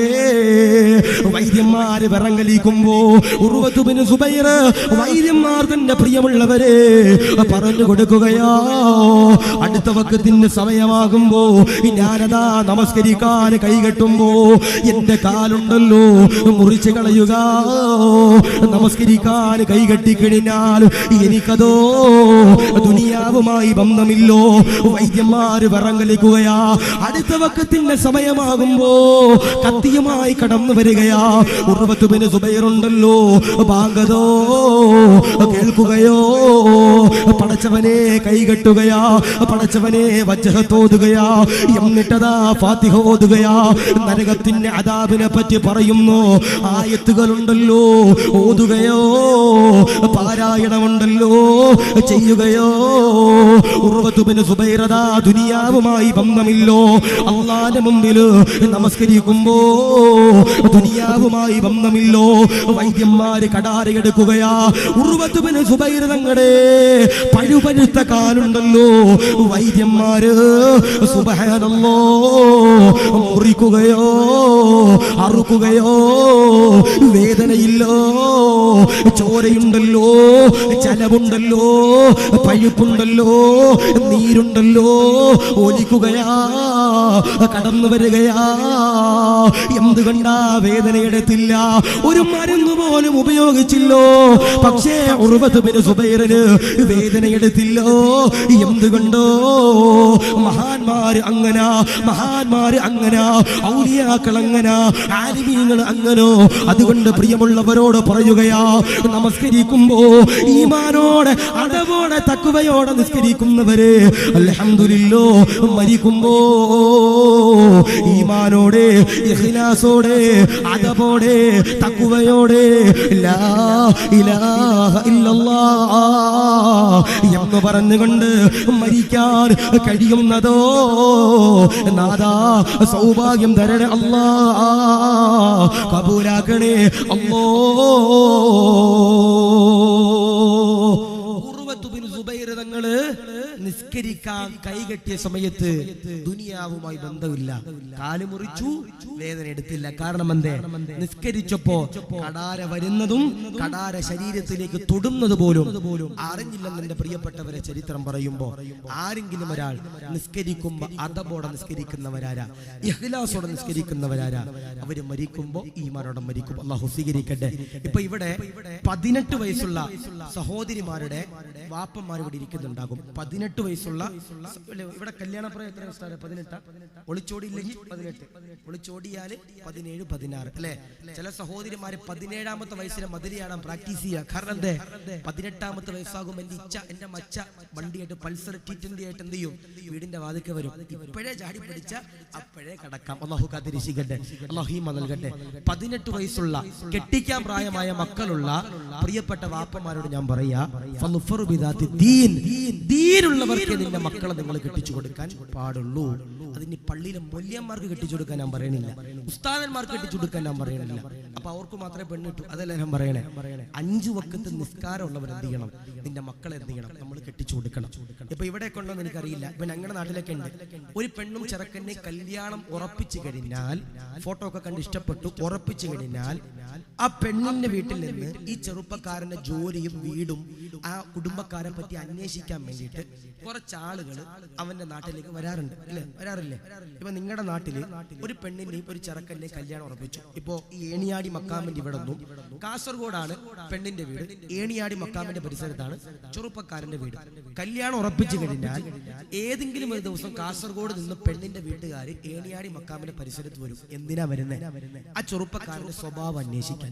ഞാൻ പറയാ, ഒരിക്കലും ഏണിയാടി മക്കാമിന്റെ പരിസരത്തുള്ള ബസ് സ്റ്റോപ്പിലും അല്ലെങ്കിൽ കർണാടകയിലും കാസർഗോഡിലുള്ള ചായക്കടയിലും ഹോട്ടലുകളിലും കയറിയിട്ട് അവിടെ ചായ കുടിക്കുന്ന ചങ്ങാതിയുടെ അടുത്ത് ഒരിക്കലും ആ ചെറുപ്പക്കാരന്റെ സ്വഭാവത്തിനെ പറ്റി അന്വേഷിക്കാൻ പാടില്ല. ചില ആളുകളുണ്ട്, ഇതെന്നെ പണി, കല്യാണം മുടക്കുക, അള്ളാഹു ഈമാൻ നൽകട്ടെ, അള്ളാഹു കാത്തിരിച്ച് കല്യാണം മുടക്കുക. എന്നോടൊരു ചെറുപ്പക്കാരൻ പറഞ്ഞു, ഉസ്താദേ ഞാൻ നേരെ ചൊവ്വ വേപ്പിലയുടെ ഇല പോലും കണ്ടിട്ടില്ല ഉസ്താദ്. എന്താ പറഞ്ഞ ഈ വേപ്പില എന്ന് പറഞ്ഞ സാധനം ഉണ്ട് അല്ലെ, നമ്മൾ ഈ ഭക്ഷണത്തിലൊക്കെ ടേസ്റ്റ് കൂടാൻ വേണ്ടിട്ട് ഇടുന്ന ഒരു ഔഷധമാണ്, എന്തെന്നും പറയണേ വേപ്പില, അതുപോലും ഞാൻ കണ്ടിട്ടില്ല ഉസ്താദേ. എന്റെ കല്യാണത്തിന്റെ സമയത്ത് നാട്ടുകാർ പറഞ്ഞത് എനിക്ക് കഞ്ചാവ് വെച്ചോളാം ഉസ്താദേ. അള്ളാഹു കാത്തിരിച്ചിക്കട്ടെ, അള്ളാഹു ഈമാൻ നൽകി ഗ്രഹിക്കുമാറാവട്ടെ. നമ്മുടെ നാട്ടിലുണ്ട് ചില ചെറുപ്പക്കാർ മുടി വളർത്തും, അപ്പൊ തന്നെ ചില വല്യാപ്പന്മാര് പറയും ഓ കഞ്ചാവ്. ചില ചെറുപ്പക്കാർ നമ്മുടെ നാട്ടില് കീറിയ പാൻസ് അടിച്ചിട്ട് പോകും, അപ്പൊ തന്നെ പരസ്യമായിട്ട് പറയും ഷുക്കൂറിന്റെ മോൻ കഞ്ചാവ് കണ്ടില്ല, ഓൻ അടിച്ചിട്ട് ഫിറ്റില്ലാതെ പോണോക്കെ എന്ന് പറഞ്ഞിട്ട് ഇങ്ങനെ കളിയാക്കണ ചില ചങ്ങാതിമാരുണ്ട്. പാടില്ല, ഒരിക്കലും പരസ്യമായിട്ട് നമ്മൾ എന്ത് ചെയ്യാൻ പാടില്ല, ഓനോടത് പറഞ്ഞു കൊടുക്കാൻ പാടില്ല. രഹസ്യമായിട്ട് ഏതെങ്കിലും മൂലക്കൊണ്ട് ഇടവഴിയിലൊക്കെ പിടിച്ച് കൂമിനിട്ട് 2 ഇടിയൊക്കെ കൊടുത്തിട്ട് പറയണം, എടാ ഇത് തെറ്റാ ചെയ്യണേ, എടാ മുടി വളർത്താൻ പാടില്ല, അത് തെറ്റാ, എടാ പാൻസ് കീറിയത് ധരിക്കല്ലേ, അതൊക്കെ നല്ല രീതിയിൽ ഇട്ടുകൊണ്ട് നടക്കണം, എന്ത് ചെയ്യണം, പറഞ്ഞു കൊടുക്കണം. ഞാൻ പറഞ്ഞത് ഒരിക്കലും നാട്ടുകാരോട് വന്നിട്ട് എന്ത് ചെയ്യാൻ പാടില്ല, ചോദിക്കാൻ പാടില്ല. ഈ ചായക്കടയിലും ബസ് സ്റ്റാൻഡിലും അങ്ങാടിയിലും അവിടെ ഇവിടെ ഒക്കെ പോയിട്ട് എന്ത് ചെയ്യാൻ പാടില്ല, ചോദിക്കാൻ പാടില്ല. നിങ്ങൾ ആരോട് ചോദിക്കണം? നിങ്ങളുടെ പള്ളിയിലെ ഖത്തീബിനോട് ചെന്നിട്ട് ചോദിക്കണം, ഉസ്താദേ എന്റെ മോളെ കെട്ടാൻ പോകുന്ന ചങ്ങാതി ഉസ്താദിന്റെ മഹലിലുള്ള ഈ ഹമുക്ക ഉസ്താദേ, ഇവൻ എങ്ങനെ ഉസ്താദെ പള്ളിയായിട്ട് ബന്ധമുണ്ട് ഉസ്താദെ, ഇവന്റെ കുടുംബം പള്ളിയായിട്ട് ബന്ധമുണ്ട് ഉസ്താദെ, ഇവൻ ചിലപ്പോൾ പ്രവാസിയായിരിക്കും, ഇവന്റെ വാപ്പാക്ക് ഇവന്റെ ജ്യേഷ്ഠന്മാർക്ക് പള്ളിയായിട്ട് ബന്ധമുണ്ട് ഉസ്താദെ എന്ന് ആര് ചോദിക്കണം? ആ പെണ്ണിന്റെ കുടുംബക്കാര് പള്ളിയിലെ ഖത്തീബിനോട് ചോദിക്കണം. പള്ളിയുടെ ഖത്തീബ് ഓക്കെ പറഞ്ഞാൽ നിങ്ങൾ കെട്ടിക്കോളി. പള്ളിയുടെ ഖത്തീബിന് ഒരു വിമ്മിഷ്ടം ഉണ്ടെങ്കിൽ, ഓക്കെ പറയാൻ മടിയുണ്ടെങ്കിൽ കെട്ടാൻ നിൽക്കരുത്. അള്ളാഹു ഈമാൻ നൽകട്ടെ, അള്ളാഹു കാത്തിരിക്കട്ടെ. പിന്നെ ഇപ്പോഴത്തെ ചെറുപ്പക്കാരൊക്കെ അതിനൊക്കെ വിളവന്മാരാണ്. കാരണം എന്തേ പെണ്ണിന്റെ വീട്ടിൽ നിന്ന് ഖത്തീബിനോട് ചോദിക്കാൻ വരുന്ന ദിവസം ഉസ്താദ് എണ്ണീക്കുന്നതിന് മുമ്പ് തന്നെ ഓൻ പള്ളിയിൽ ഉണ്ടാകും. അള്ളാഹു കാത്തിരിക്കട്ടെ, അള്ളാഹു ഈമാൻ നൽകട്ടെ. ഞാൻ എറണാകുളത്ത് പള്ളിയിൽ ജോലി ചെയ്യുന്ന സമയത്ത് ഒരു ദിവസം വെളുപ്പിനെ 4 മണിക്ക് എന്റെ റൂമിന്റെ ഡോർ ഇങ്ങനെ തുറന്നപ്പോ പള്ളിക്കകത്ത് 4 മണിക്കൊരു ചെറുപ്പക്കാരൻ ഇബാദത്ത് ചെയ്യാ. 4 മണിക്കൊരു ചെറുപ്പക്കാരൻ ഇബാദത്ത് ചെയ്യാ. ഓന്റെ പുറകുഭാഗം കണ്ടപ്പോൾ എനിക്ക് മനസ്സിലായി റമദാനിൽ പോലും കാണാത്ത എങ്ങാതിയ പള്ളിയിൽ. ഞാനിങ്ങനെ പള്ളിക്കകത്തേക്ക് കയറി ചെന്നിട്ട് ഇവന്റെ തോളത്ത് ഇങ്ങനെ കൈവച്ചു. പെട്ടെന്ന് ചാടി എണ്ണീച്ചു. കാരണം വല്ല ജിന്നോ ശൈത്താനോ, കാരണം വല്ലപ്പോഴും പള്ളി വരണതാ, വല്ല ജിന്നോ ശൈത്താനോ ഒക്കെ എന്ന് പറയുമ്പോൾ പെട്ടെന്ന് ചാടി എണ്ണീച്ചു. എന്നെ കണ്ടു. ഞാൻ ചോദിച്ചു, എന്നെ നിനക്ക് അറിയോ? ഉസ്താദല്ലേ ഉസ്താദ്, ഞങ്ങളുടെ ഉസ്താദ്. ഞാൻ പറഞ്ഞു, അതെന്നും നിന്റെ മനസ്സിൽ ഉണ്ടാകണം, കാരണം പള്ളിയിലൊന്നും കാണാറില്ല. ഞാൻ ചോദിച്ചോട്ടെ ചങ്ങാതി, 4 മണിക്കെന്താ നീ പള്ളിയിൽ? ഒന്നുമില്ല ഉസ്താദേ, റമദാനൊക്കെ അല്ലേ വരുന്നു ഉസ്താദേ, നന്നാകാമെന്ന് തീരുമാനിച്ചു. എന്നോട് പറഞ്ഞതാ, നന്നാകാമെന്ന് തീരുമാനിച്ചു ഉസ്താദേ. എനിക്കൊണ്ട് വിശ്വാസം വന്നില്ല. ഞാൻ ചോദിച്ചു, കുറച്ചേരൊക്കെ സംസാരിച്ചിട്ട് ചോദിച്ചു, എടാ 4 മണിക്കൊക്കെ നീ നന്നാകാൻ പറഞ്ഞത് നിന്റെ ഈമാൻ ഭയങ്കരമാണല്ലോ, പള്ളിയിലെ മോദ്യം പോലും എണ്ണീച്ചിട്ടില്ല. അല്ലാഹുവേ, ഓൻ പറയും ഉസ്താദേ കുറെ തെറ്റുകൾ ചെയ്തു ഉസ്താദേ, നന്നാകണം. ഞാൻ ഓർത്തു അൽഹംദുലില്ലാഹ്, സന്തോഷം, ഒരു ചെറുപ്പക്കാരെങ്കിലും 4 മണിക്ക് വന്നല്ലോ. ഇവന്റെ ഒരു വയസ്സ് കണ്ടാൽ തന്നെ, ഇവന്റെ ശരീരം കണ്ടാൽ തന്നെ 26, 27 വയസ്സൊക്കെ ഉണ്ട്. ഞാൻ ചോദിച്ചു, എടാ ഇന്നെങ്ങാനും നിന്റെ കല്യാണാലോചന നടക്കുന്ന ദിവസമാണ്, പെട്ടെന്ന് എന്നെ കൈപിടിച്ചിട്ട് പറയാം, മുടക്കല്ലേ ഉസ്താദേ, മുടക്കല്ലേ ഉസ്താദേ, എനിക്കൊരു പെൺകുട്ടി ഇഷ്ടമായിരുന്നു ഉസ്താദേ, ഓളുടെ വാപ്പ എങ്ങനെയൊക്കെ എനിക്ക് കെട്ടിച്ചേരാന്ന് പറഞ്ഞു ഉസ്താദേ. ഖത്തീബിനോട് ചോദിക്കുന്ന പറയണേ, എന്താ പള്ളിയുടെ ഖത്തീബിനോട് ചോദിക്കുന്ന പറയണേ. ഖത്തീബ് ഓക്കെ പറഞ്ഞാൽ ഞങ്ങൾ ഓക്കെ എന്നാ പറഞ്ഞിരിക്കണേ. ഉസ്താദിനോട് എന്നെ പറ്റി ചോദിച്ചാ എന്നെ ജനിച്ചിട്ട് പോലും ഉസ്താദ് പള്ളി കണ്ടിട്ടുണ്ടാകൂല. ഉസ്താദേ എന്റെ കല്യാണം മുടക്കല്ലേ ഉസ്താദേ എന്ന് പറഞ്ഞ് സോപ്പിടുന്ന ചില ചെറുപ്പക്കാര്.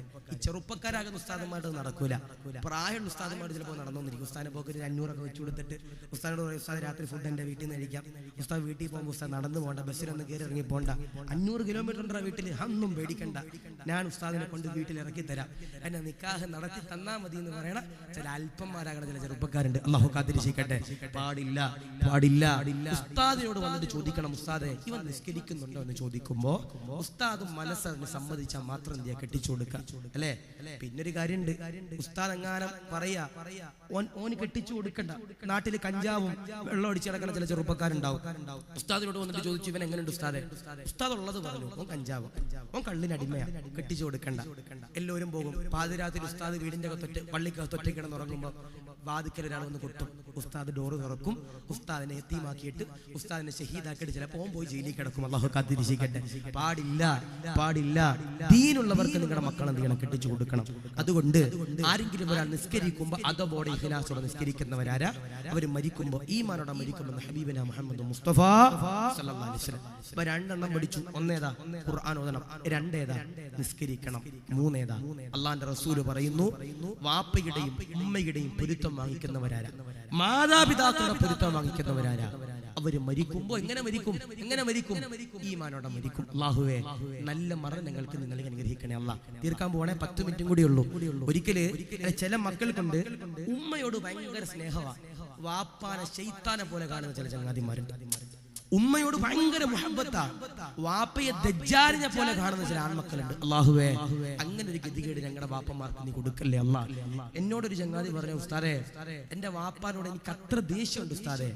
അയാളെ എന്റെ ടിപ്പർ ലോറിയുടെ മുമ്പിൽ കിട്ടിയാൽ ഞാൻ അയാളുടെ നെഞ്ചത്തു കൂടി എന്റെ വണ്ടി ഇറക്കും ഉസ്താദേ എന്ന് പറഞ്ഞ മക്കളുണ്ട്. അല്ലേ? ഞാൻ പറയാ, വാപ്പ മാതാപിതാക്കൾ എന്ന് പറഞ്ഞാൽ ആരായിരിക്കണം? നമ്മുടെ മാതാപിതാക്കൾ എന്ന് പറഞ്ഞാൽ നമ്മുടെ മക്കൾക്ക് എന്തും നമ്മളോട് പറയാൻ പറ്റുന്നവരായിരിക്കണം. ചില വാപ്പമാരുണ്ട് ഭയങ്കര കർശന നിലപാടാ വീട്ടിൽ. ഉമ്മമാരുണ്ട് ചില പട്ടാള ചിട്ടയാ വീട്ടില്.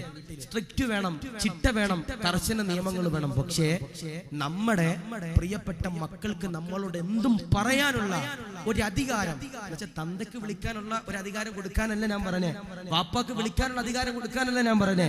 നമ്മുടെ മക്കൾക്ക് സന്തോഷവും സങ്കടവും വന്നാൽ അതാദ്യമേ മാതാപിതാക്കളോട് ഷെയർ ചെയ്യാനുള്ള മാതാപിതാക്കളാകണം. അല്ലേ? അല്ലെങ്കിൽ ഇൻസ്റ്റാഗ്രാമിൽ ഏതെങ്കിലും ഒരു ചങ്ങാതി ലൈക്ക് കൊടുക്കുമ്പോൾ, സ്നേഹം കൊടുക്കുമ്പോൾ അതുമായിട്ട് കൊണ്ട് ഇട്ടിട്ട് പോകും. അല്ലാഹു കാത്തിരിക്കട്ടെ, അല്ലാഹു ഈമാൻ നൽകട്ടെ. ഞാൻ പറയണത്, മോനെ, ഉമ്മ സ്വർഗത്തിന്റെ കവാടമാണെങ്കിൽ വാപ്പ ആരാ? സ്വർഗത്തിന്റെ മധ്യ കവാടം. ഉമ്മ സ്വർഗത്തിന്റെ കവാടമാണെങ്കിൽ വാപ്പ സ്വർഗത്തിന്റെ മധ്യ കവാടം. അല്ലാഹുവേ, വാപ്പ ഉമ്മമാർക്ക് ആഫിയത്തും ദീർഘായുസ്സും കൊടുക്കണേ അല്ലാ. ഞാൻ ചോദിക്കട്ടെ, വാപ്പ മരിച്ചവരുണ്ടെങ്കിൽ ഒന്ന് കൈവക്കിയപ്പ, അല്ലാഹു ഖബർ വിശാലാക്കട്ടെ. ഉമ്മ മരിച്ചവരുണ്ടെങ്കിൽ ഒന്ന് കൈവക്കിയപ്പ, അല്ലാഹു ഖബർ വിശാലാക്കട്ടെ. ഈ വാപ്പ ജീവിച്ചിരിക്കുന്നവര്, ഉമ്മ ജീവിച്ചിരിക്കുന്നവര് ഈ വാപ്പയും ഉമ്മയും മരിച്ചവരോട് ചെന്നിട്ട് ചോദിക്കണം, ഇവിടെ സങ്കടമുണ്ടോ? എന്താ ചോദിക്കണ്ടേ? ഇവിടെ സങ്കടമുണ്ടോ? അവരുടെ കണ്ണറിയാതെ നിറയുന്നത് കാണാം. കാരണം കൈയുള്ളപ്പോൾ അതിന്റെ വില അറിയൂല, കാലുള്ളപ്പോ അതിന്റെ വില അറിയൂല, മൂക്കുള്ളപ്പോ അതിന്റെ വില അറിയൂല, വാപ്പയുള്ളപ്പോ അതിന്റെ വില അറിയൂല, ഉമ്മയുള്ളപ്പോ അതിന്റെ വില അറിയൂല. അവര് മരിച്ച് ഖബറിന്റെ അകത്ത് കിടക്കുമ്പോൾ അതിന്റെ വേദന നമുക്ക് മനസ്സിലാകും. അല്ലാഹുവേ, മൺമറഞ്ഞു പോയ ഞങ്ങളുടെ മാതാപിതാക്കളുടെ ഖബർ നീ വിശാലമാക്കണേ അല്ലാ. മണ്ണറ നീ മണിയറയാക്കണേ അല്ലാ. ബഹുമാനപ്പെട്ട സയ്യിദ് ബിൻ അസ്ലം തങ്ങള് സഹാബത്തിനോട് ചോദിച്ചു, സഹാബാ, നിങ്ങളുടെ ഉമ്മമാര് നിങ്ങളെ എത്ര മാസമാണ് ഗർഭം ചുമന്നേ? സഹാബത്ത് പറഞ്ഞു, 9.5 മാസം. സയ്യിദ് ബിൻ അസ്ലം തങ്ങൾ ചോദിച്ചു, സഹാബാ, നിങ്ങളുടെ വാപ്പമാര് നിങ്ങളെ എത്ര മാസമാ ഗർഭം ചുമന്നേ? സഹാബത്ത് ചിരിച്ചിട്ട് ചോദിച്ചു, തങ്ങളെ, വാപ്പമാരെങ്ങനെ ഗർഭം ചുമക്കുക? വാപ്പമാർ ഒരിക്കലും ഗർഭം ചുമക്കൂലല്ലോ. സയ്യിദ് ബിൻ അസ്ലം തങ്ങൾ പറഞ്ഞൊരു ഡയലോഗ് ഉണ്ട്, ഒരു മറുപടി ഉണ്ട്, സഹാബാ, നിങ്ങളുടെ ഉമ്മമാര് 9.5 മാസത്തോളം നിങ്ങളെ വയറ്റിൽ ചുമന്ന് പ്രസവിച്ചു കഴിഞ്ഞാൽ പിന്നീട് നിങ്ങൾക്കൊരു ജോലിയാകുന്നത് വരെ, പക്വതയാകുന്നത് വരെ, നിങ്ങൾക്കൊരു നിലനിൽപ്പുണ്ടാകുന്നത് വരെ നിങ്ങളെ തോളിലേറ്റി ഗർഭം ചുമക്കുന്നത് നിങ്ങളുടെ വാപ്പമാരാണെന്ന് സയ്യിദ് ബിൻ അസ്ലം തങ്ങൾ പറയുമ്പോൾ, അല്ലാഹുവേ, ആ വാപ്പയും ഉമ്മയും ഞങ്ങൾക്ക് സ്നേഹിക്കാൻ നീ സൗഭാഗ്യം നൽകണേ അല്ലാ. വാപ്പയും ഉമ്മയും മരിച്ചവരുണ്ടെങ്കിൽ അവരുടെ ഖബറിന്റെ ചാരപ്പെ ആഴ്ചയിൽ 7 ദിവസം സിയാറത്ത് ചെയ്യാൻ കഴിഞ്ഞാൽ 7 ദിവസം സിയാറത്ത് ചെയ്യണം. അല്ലേ? ഞങ്ങളുടെ നാട്ടിലൊരു പള്ളിയുണ്ട്.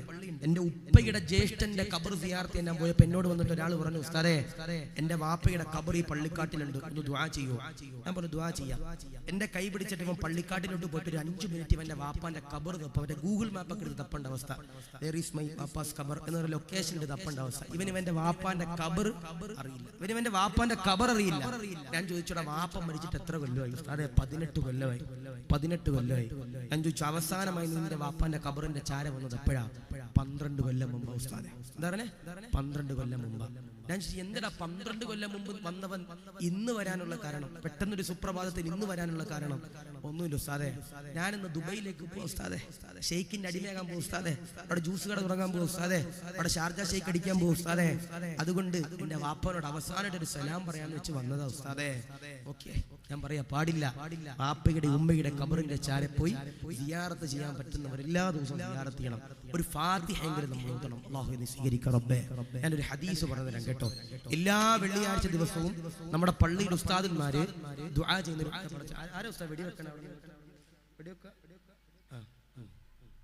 അല്ലേ? ഈ കർണാടക കാസർഗോഡ് ഭാഗത്തൊക്കെ വയന്ന് പറയുമ്പോൾ വിറ്റാണ്. കാരണം എന്താ, ചില കുട്ടികളുണ്ട് സ്റ്റേജിന്റെ ചവിട്ടി വന്നിട്ട് ബലൂൺ പൊട്ടിക്കണം. ചില കുട്ടികൾ സ്റ്റേജിന്റെ ചവിട്ടി വന്നിട്ടായിരിക്കും ബലൂൺ പൊട്ടിക്കണേ. ചില കുട്ടികൾ ഈ ലൈവ് ക്യാമറയുടെ തൊട്ടിപ്പുറത്തോട്ട് ഇതെടുത്തിട്ട് നമ്മുടെ മുമ്പിലോട്ട് ഇങ്ങനെ കളിച്ചിട്ടായിരിക്കും പടക്കം പൊട്ടിക്കണം. അള്ളാഹു കാത്തിരിക്കട്ടെ. അള്ളാഹു ഹീമ നൽകി അനുഗ്രഹിക്കുമാറാവട്ടെ. അല്ലെ, ഉറൂസ് നടക്കുമ്പോൾ അതിന്റെ മാന്യത നമ്മൾ കാണിക്കണം. സിയാറത്ത് ചെയ്യാൻ വന്നാൽ സിയാറത്ത് ചെയ്തിട്ട് പോകണം. അല്ലേ? ചില ആളുകൾ സാധനം മേടിക്കുക ഒരു ആഘോഷ ഉത്സവമായിട്ട് കാണുന്നുണ്ടെന്ന് വന്ന് ലൈറ്റൊക്കെ കണ്ട് കമ്മിറ്റിക്കാരെ തിരയൊക്കെ പറഞ്ഞ് ഇത്രയും ലൈറ്റൊക്കെ എന്തിനായിട്ട് അതാണ് ഇതാന്നൊക്കെ പറഞ്ഞ് നോക്കിയിട്ട് കണക്കൊക്കെ എടുത്ത് ബില്ല് എത്രയാവും എന്നൊക്കെ നോക്കിയിട്ട് നാട്ടിലുള്ള കച്ചവടമൊക്കെ നടത്തി ഒന്ന് ഏതെങ്കിലും താത്താനെ പോയി ചെറുതായിട്ടൊക്കെ മുട്ടി ഒരു സീറ്റൊക്കെ പോണ വീട്ടിൽ പോണ ചില ചങ്ങാതിമാരുണ്ട്. പാടില്ല. ഉറൂസിന് വന്നാൽ എന്ത് ചെയ്യുക? സിയാറത്ത് ചെയ്തിട്ട് പോവുക, വയല് കേട്ടിട്ട് പോവുക. കച്ചവടം എന്ത് ചെയ്യുക? അവർക്ക് ഉണ്ടായി കൊടുക്കുക. വയല് കഴിഞ്ഞിട്ട് പോകുമ്പോൾ എന്തെങ്കിലുമൊക്കെ വാങ്ങിച്ച് അല്ലെ അവർക്ക് എന്ത് ചെയ്യുക? ലാഭം ഉണ്ടായി കൊടുക്കുക. അള്ളാഹു സ്വീകരിക്കട്ടെ. അള്ളാഹു കബൂൽ ചെയ്ത് അനുഗ്രഹിക്കുമാറാവട്ടെ. ഞാൻ പറഞ്ഞ ഒരു ഹദീസ് കേട്ടോ. എല്ലാ വെള്ളിയാഴ്ച നമ്മുടെ പള്ളിയിലെ ഖത്തീബ് ഉസ്താദ് ദുആ ചെയ്യുന്ന ഒരു ദുആണ്ട്. ഏതാ? അല്ലാഹുമ്മ അജ്റിനാ മിനന്നാർ.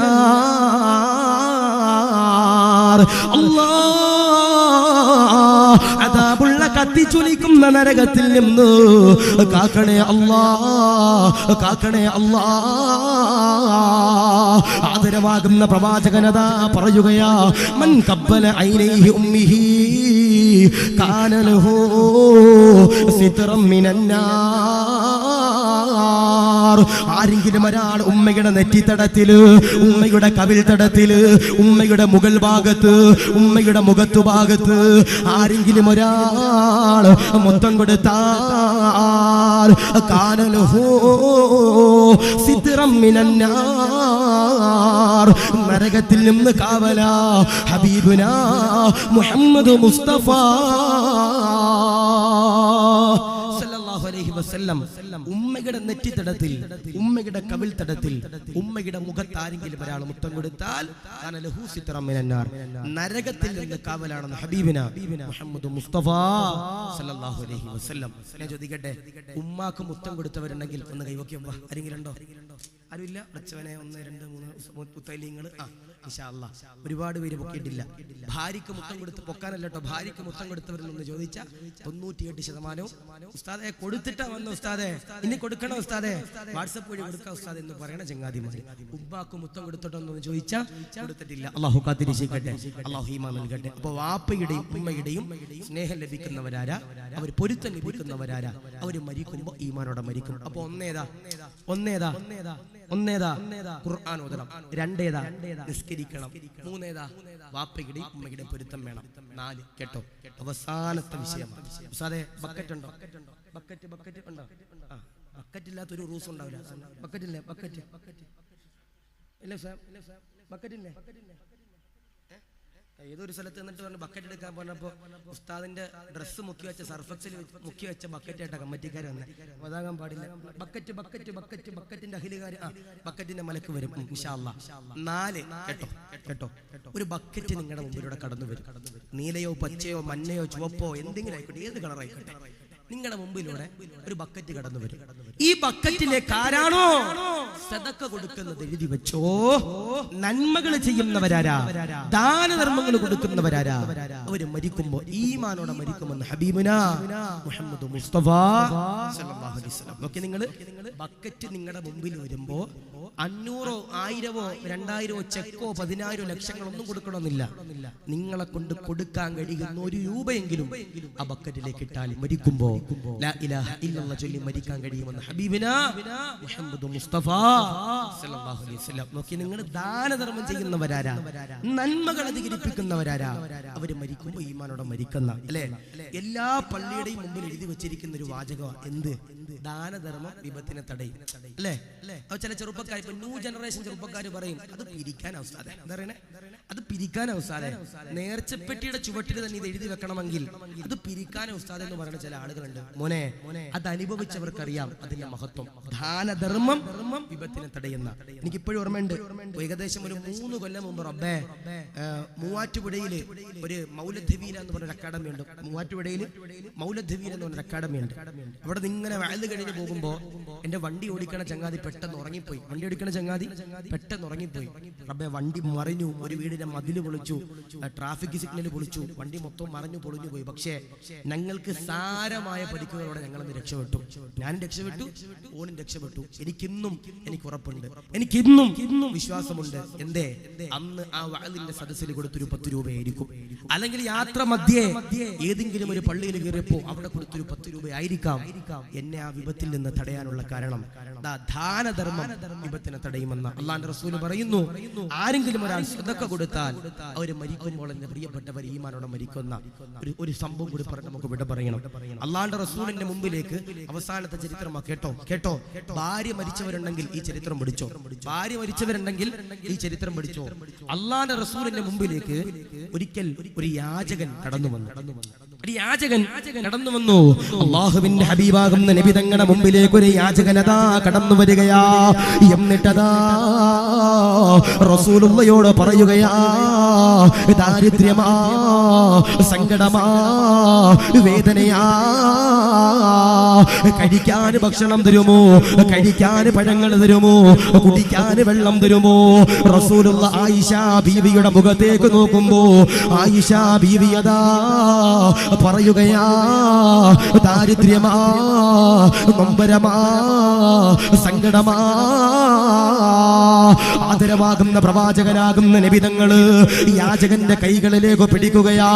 എന്നിട്ടതാ കാണിച്ചു കൊടുക്കുകയാ, ദൂരെ കാണുന്ന വീട് അതെന്റെ ഫാത്തിമയുടെ വീടോ, അതെന്റെ ഫാത്തിമയുടെ വീടോ. അവിടെ ചെന്ന് കണ്ട് പരാതി പറഞ്ഞാൽ ഞാൻ പറഞ്ഞതാണെന്ന് പറഞ്ഞു കഴിഞ്ഞാൽ ഫാത്തിമയുണ്ടല്ലോ ഭക്ഷണം തരുന്നതാ, വെള്ളം തരുന്നതാ, പഴങ്ങൾ തരുന്നതാ.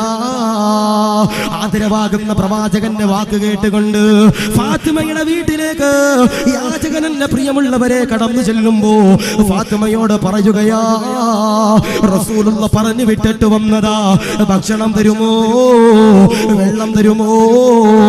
ഫാത്തിമയതാ അടുക്കളയിലേക്ക് കടന്നു ചെല്ലുകയാ. പടച്ചവനെ പാത്രങ്ങൾ പരതുകയാ. ഭക്ഷണമില്ല, ദാരിദ്ര്യമാ, പട്ടിണിയാ. ഫാത്തിമയതാ പുറത്തേക്ക് കടന്നു വരുമ്പോ ഹസനും ഹുസൈനും ഉണ്ടല്ലോ, പുതച്ചിരിക്കുന്ന പുതപ്പന്റെ പ്രിയമുള്ളവര് കൈകളിലേക്ക് എടുത്തുകൊണ്ട് യാചകന്റെ കൈകളിലേക്ക് കൊടുക്കുമ്പോ യാചകനതാ പറയുകയാ, പുതപ്പ് വേണ്ട ഫാത്തിമ, ആഹാരം തരുമോ ഫാത്തിമ, വിശക്കുന്നു ഫാത്തിമ. ഫാത്തിമയതാ വീടിന്റെ അകത്തേക്ക് കടന്നു ചെല്ലുകയാ. എന്നിട്ടതാ സുജൂദിൽ കിടക്കുകയാ. പടച്ചവനോട് ദുആ ചെയ്യുകയാ, അല്ലാ എന്റെ വീടിന്റെ മുമ്പിലേക്ക് കടന്നു വന്ന യാചകന്, റസൂലുള്ള പറഞ്ഞു വിട്ട യാചകന് ഭക്ഷണം കൊടുക്കാൻ എന്റെ കയ്യില് നിവർത്തിയില്ല അല്ലോ, പരീക്ഷിക്കല്ല അല്ലോ, ആഹാരം കൊടുക്കാൻ സൗഭാഗ്യം തരണ അല്ലാ. ഫാത്തിമയുടെ കണ്ണിൽ നിന്ന് കണ്ണുനീര് വരുമ്പോ ഒരു അശരീരിയുണ്ടല്ലോ ആകാശത്ത് നിന്ന് കടന്നു വരികയാ, ഒരു അശരീരി കടന്നു വരികയാ. എന്നിട്ടതാ പറയുകയാ, കരയല്ലേ, നൊമ്പരപ്പെടല്ലേ, സങ്കടപ്പെടല്ലേ, വിഷമിക്കല്ലേ, കരയല്ലേ ഫാത്തിമ. അലമാരയുടെ ചാരത്ത് ചെന്നുണ്ട് അന്വേഷിക്കണേ. വസ്ത്രങ്ങളെല്ലാം ശേഖരിച്ചിരിക്കുന്ന അലമാരയുണ്ടല്ലോ, അവിടെ ചെന്നുകൊണ്ട് ഒന്ന് പരതണേ ഫാത്തിമ. ഒരു സമ്മാനമുണ്ടല്ലോ തയ്യാറുണ്ടേ. ഫാത്തിമയതാ കണ്ണു തുടക്കുകയാ. അലമാരയുടെ ചാരത്തേക്ക് കടന്നു ചെല്ലുകയാ. വസ്ത്രങ്ങൾ ഇങ്ങനെ മാറ്റി നോക്കുമ്പോ ഒരു പൊതിയുണ്ടല്ലോ കൈകളിലേക്ക് ലഭിക്കുകയാ. ആ പൊതി ഇങ്ങനെ തുറന്നു നോക്കുമ്പോ ഒരു മുത്തിന്റെ മാലയാ. അതിലേക്ക് ചുംബനം കൊടുക്കുകയാ. എന്നിട്ടതാ കരയുകയാ, അല്ലാഹുവോട് പറയുകയാ, അല്ലാ ഈ ഫാത്തിമയെ പരീക്ഷിക്കല്ലേ അല്ലാ, ഈ ഫാത്തിമയെ പരീക്ഷിക്കല്ലേ റബ്ബേ. മാലയിലേക്ക് ചുംബനം കൊടുക്കുകയാ. കരഞ്ഞുകൊണ്ട് യാചകന് കൊടുക്കുമ്പോ യാചകനുണ്ടല്ലോ ഇലാ ഹദ്റത്തി റസൂലില്ലാ, റസൂലുള്ളാഹിയുടെ ചാരത്തേക്ക് കടന്നു ചെല്ലുകയാ. റസൂലുള്ള ചോദിക്കുകയാ, ഫാത്തിമ ഭക്ഷണം തന്നോ, ഫാത്തിമ വിശപ്പ് മാറ്റിയോ? യാചകനതാ പറയുകയാ, ഇല്ല നബിയേ, ഒരു തുള്ളി വെള്ളം പോലും തന്നില്ല നബിയേ. അങ്ങ് ഖദീജയുടെ പൊന്നുമോൾ എനിക്കൊരു മാല തന്നു നബിയേ.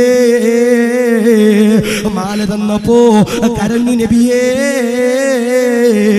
റസൂലുള്ള ചോദിക്കുകയാ, മാലയൊന്ന് കാണിക്കുമോ? യാചകനുണ്ടല്ലോ. മാലയെടുത്തുകൊണ്ട് റസൂലുള്ളയുടെ കയ്യിൽ കൊടുക്കുമ്പോ റസൂലുള്ള അതാ കരയുകയോ ഏങ്ങലടിക്കുകയോ ടെൻഷൻ അടിക്കുകയോ അതിലേക്ക് ചുംബനം കൊടുക്കുമ്പോ സഹാബത്ത് കടന്നു വരികയാ. എന്നിട്ടതാ ചോദിക്കുകയാ, എന്തിനാണ് നബിയേ കരയുന്നത്? എന്തിനാണ് റസൂലേ? ആദരവാകുന്ന പ്രവാചകനതാ പറയുകയാ, ഈ മാലയുണ്ടല്ലോ ആരുടേതെന്നറിയോ? ഈ സ്വർണമുണ്ടല്ലോ, ഈ മുത്തിന്റെ മാലയുണ്ടല്ലോ ആരുടേതെന്നറിയോ? ഈ മാലയുണ്ടല്ലോ ആരുടേതെന്നറിയോ? സഹാബാ, ഇതെന്റെ ഖദീജയുടെ മാലയാ, ഇതെന്റെ ഭാര്യയാകുന്ന ഖദീജയുടെ മാലയാണെന്ന് റസൂലുള്ള പറയുമ്പോ റസൂലുള്ളാഹിക്ക് സങ്കടങ്ങൾ കടന്നു വരുമ്പോ, വേദനകൾ കടന്നു വരുമ്പോ, പ്രയാസങ്ങൾ കടന്നു വരുമ്പോ, നൊമ്പരങ്ങൾ കടന്നു വരുമ്പോ റസൂലുള്ളാഹി അതാ വീട്ടിലേക്ക് കടന്നു വരികയാ. സമ്മിലൂരി യാ ഖദീജ, പുതപ്പൊന്ന് മൂടി തരണേ, എനിക്കൊന്ന് സമാധാനപ്പെടുത്തണേ, എനിക്കൊന്ന് സമാധാനത്തിന്റെ വാക്കുകളുണ്ടല്ലോ പറഞ്ഞു തരണേ എന്ന് പറഞ്ഞ ഖദീജയുടെ മാലയാ. ഇതെന്നെ ഭാര്യയാകുന്നോ ഖദീജയുടെ മാലയോ?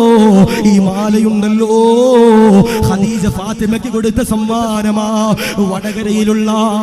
വടകരയിലുള്ള ഒരു ചെറുപ്പക്കാരൻ എന്നോട് കരഞ്ഞുകൊണ്ട് പറഞ്ഞതാ, ഉസ്താദേ കല്യാണം കഴിഞ്ഞു 5 കൊല്ലമായി ഉസ്താദേ, എനിക്കൊരു 3 വയസ്സുള്ള പെൺകുട്ടിയുണ്ട് ഉസ്താദേ. എന്റെ ഭാര്യ എന്ന് പറയുന്നത് വല്ലാത്ത അഴകുള്ള ഭാര്യ, സൗന്ദര്യമുള്ള ഭാര്യ, ദീനുള്ള ഭാര്യ. എന്റെ ഭാര്യക്ക് നല്ല മുടിയുണ്ട് ഉസ്താദേ. അവൾക്കുണ്ടല്ലോ ഒരു ദിവസം ചെറിയൊരു ചുമ വന്നതാണ് ഉസ്താദേ.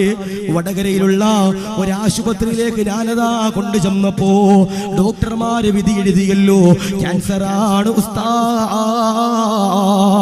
എന്റെ ജീവിതത്തിലേക്ക് വില്ലനായിട്ട് ക്യാൻസർ വന്നു ഉസ്താദേ.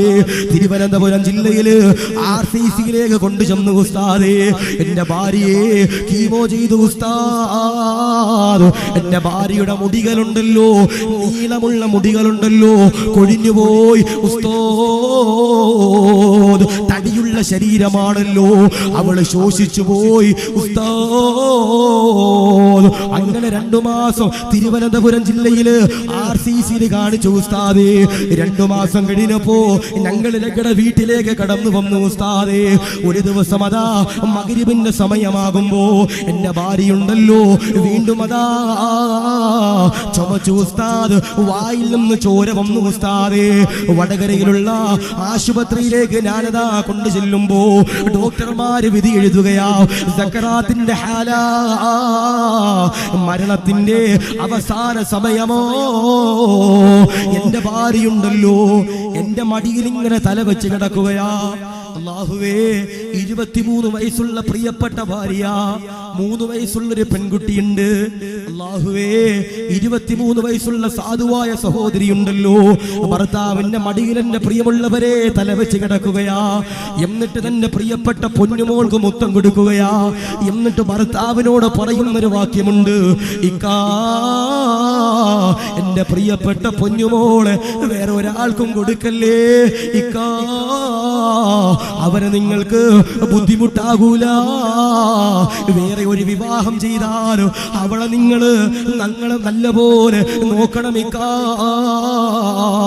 എന്നിട്ട് എന്റെ ഭാര്യയുണ്ടല്ലോ എന്റെ മടിയിൽ കിടന്നുകൊണ്ട് ക്യാൻസർ എന്ന് പറയുന്ന മഹാമാരി കാർന്നു തിന്നുമ്പോ എന്റെ പ്രിയപ്പെട്ട ഭാര്യ എന്നോട് പറഞ്ഞ വാക്യമുണ്ട്, ഇക്കാ നിങ്ങളുടെ കൂടെ ജീവിച്ച് കൊതി തീർന്നില്ല, ജീവിച്ച് കൊതി തീർന്നില്ല, മരിക്കാൻ പേടിയില്ല, പക്ഷേ ജീവിച്ച് കൊതി തീർന്നില്ല, നിങ്ങളെ എനിക്ക് ജന്നാത്തുൽ ഫിർദൗസിൽ വേണമെന്ന് ഒരു സാധുവായ സഹോദരി പറയുമ്പോ, അല്ലാഹുവേ, കഴിഞ്ഞ മാസം ആ സാധുവായ സഹോദരിയുടെ ഖബറിന്റെ ചാരത്ത് ഞാൻ ചെന്നപ്പോ 3 വയസ്സുള്ള പൊന്നുമോള് എന്റെ കയ്യിൽ പിടിച്ചിട്ട് ആമീൻ ആമീൻ എന്ന് പറയുമ്പോ റസൂലുള്ള പറയുകയാ, കൈയുള്ളപ്പോൾ അതിന്റെ വില അറിയൂല, കാലുള്ളപ്പോൾ അതിന്റെ വില അറിയൂല, ഭാര്യയുള്ളപ്പോൾ അതിന്റെ വില അറിയൂല, ഭാര്യ മരിച്ചവരെ, ഭാര്യ വിട പറഞ്ഞവരെ, അത് വല്ലാത്ത നഷ്ടമോ, അത് വല്ലാത്ത നഷ്ടമോ. റസൂലുള്ള കരഞ്ഞുകൊണ്ട് പറയുകയാ, ഈ മാലയുണ്ടല്ലോ, ഈ മാലയുണ്ടല്ലോ, ആരുടെതെന്നറിയോ? ഇതെന്റെ ഖദീജയുടെ മാലയാ. എന്റെ ഖദീജ ഈ ലോകത്ത് നിന്ന് വിട പറയാൻ പോയപ്പോ ഫാത്തിമയെ വിളിക്കുകയാ, ഫാത്തിമയോട് പറയുകയാ, ഫാത്തിമ, അല്ലാഹു ഒരുപാട് സമ്പത്ത് എനിക്ക് തന്നല്ലോ, അത് മുഴുവനും ദീനിനു വേണ്ടി കൊടുത്തല്ലോ, എനിക്കിനി നിനക്ക് തരാൻ ഒന്നുമില്ല. ഈ മാല മാത്രമോ, ഈ മാല മാത്രമോ, ഇതെന്റെ ഓർമ്മയ്ക്കായിട്ട് നീ സൂക്ഷിക്കണമെന്ന് പറഞ്ഞല്ലോ. ആ മാലയതാ ഒരു യാചകന് വേണ്ടി ഊരിക്കൊടുത്തെന്ന് ചരിത്രം പറയുമ്പോ എന്തിനാ പറഞ്ഞതെന്നറിയോ? റസൂലുള്ളാഹിയതാ ഫാത്തിമയുടെ വീട്ടിലേക്ക് കടന്നു ചെല്ലുമ്പോ ഹസനും ഹുസൈനും എന്റെ പ്രിയമുള്ളവരെ കരയുകയാ, മുലപ്പാല് ലഭിക്കാതെ വിഷമിക്കുകയാ. ആദരവാകുന്ന പ്രവാചകനാകുന്ന നബി തങ്ങള് ഫാത്തിമയെ വിളിക്കുകയാ, ഫാത്തിമയോട് പറയുകയാ, ഫാത്തിമ, എന്റെ ചെറുമക്കളാകുന്നു ഹസനും ഹുസൈനും എന്തേ മുലപ്പാല് കൊടുക്കാത്തതെന്തേ, കൊടുക്കാത്തതെന്തേ, മുലപ്പാല് കൊടുക്കാത്തതെന്തേ, പാലൂട്ടാത്തതെന്തേ? ഫാത്തിമയതാ കരഞ്ഞുകൊണ്ട് റസൂലുള്ളാഹിയോട് പറയുകയാ, വാപ്പാ, അങ്ങയുടെ പൊന്നുമോള് ഫാത്തിമയുണ്ടല്ലോ, ഭക്ഷണം കഴിച്ചിട്ട് ദിവസങ്ങളായി വാപ്പാ, മരുന്ന് കഴിച്ചിട്ട് ദിവസങ്ങളായി വാപ്പാ, എന്റെ പ്രിയപ്പെട്ട മക്കളുണ്ടല്ലോ, എന്റെ മുലപ്പാല് കുടിക്കാൻ നോക്കുമ്പോ എന്റെ മാറിൽ നിന്ന് പാല് വരുന്നില്ല വാപ്പാ, ചോരയാണ് വരുന്നത് വാപ്പാ എന്ന് പറഞ്ഞ സമയത്ത് പോലും ഊരിക്കൊടുക്കാത്ത മാലയുണ്ടല്ലോ, ഒരു യാചകന് വേണ്ടി കൊടുത്തെന്ന് ചരിത്രം പറയുമ്പോ, സദഖ കൊടുക്കുന്നവരെ, ഇല്ലാത്ത സമയത്ത് ദാനധർമ്മം ചെയ്യുന്നവരെ, അൽഹംദുലില്ലാഹ്, മരിക്കുമ്പോ ഈമാനോടെ മരിക്കുമെന്ന് ഹബീബുനാ മുഹമ്മദ് മുസ്തഫ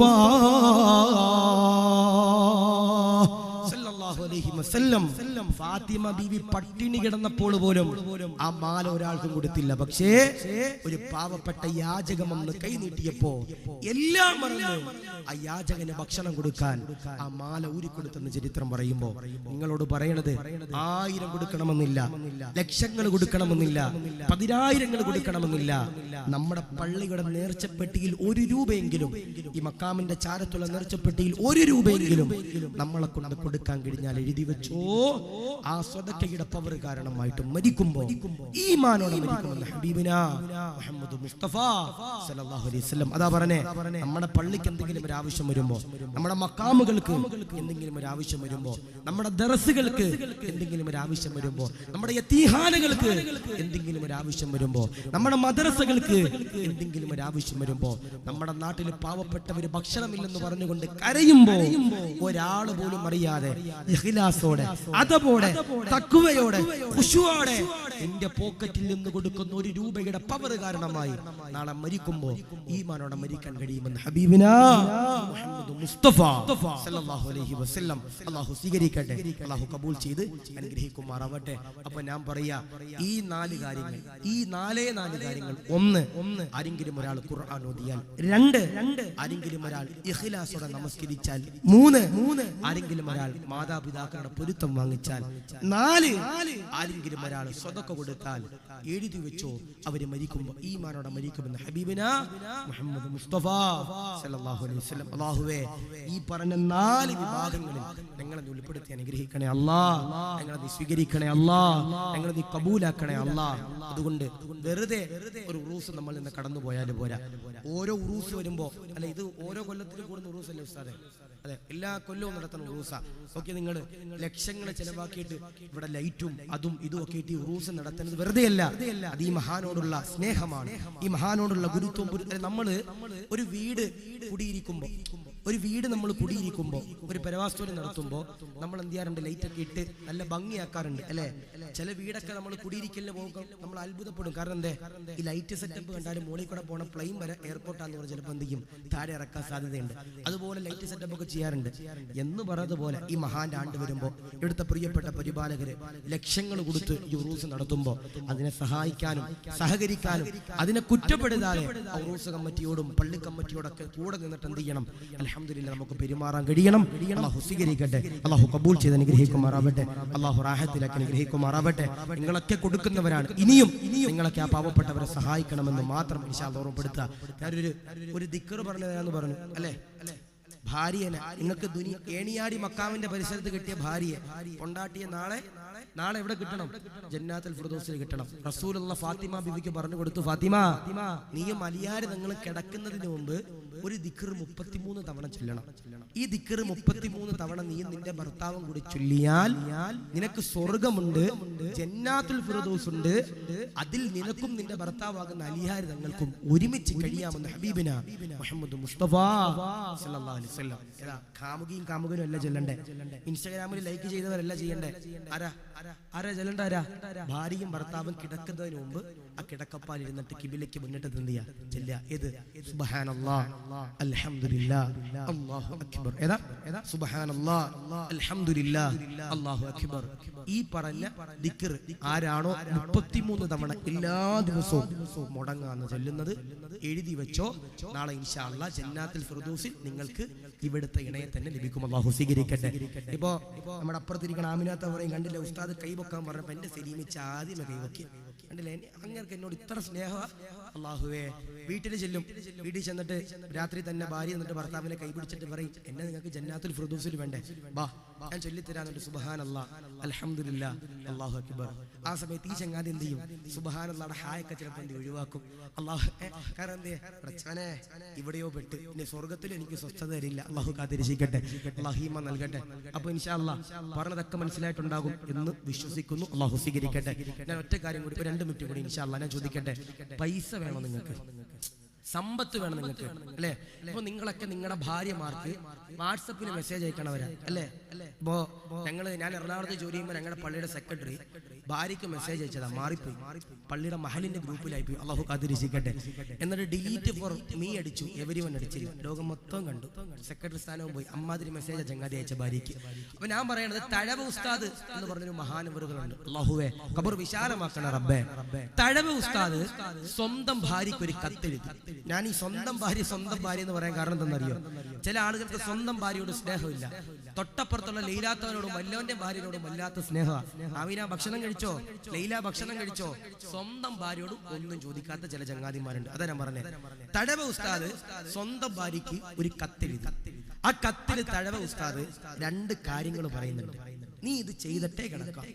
ഇതിപ്പോ അൽ മവാഹിബുൽ ജരിയ എന്ന് പറഞ്ഞ തഴവ ഉസ്താദിന്റെ ഒരു ഗ്രന്ഥമുണ്ട്. അതിൽ തപ്പിയാൽ ഇത് കിട്ടൂല.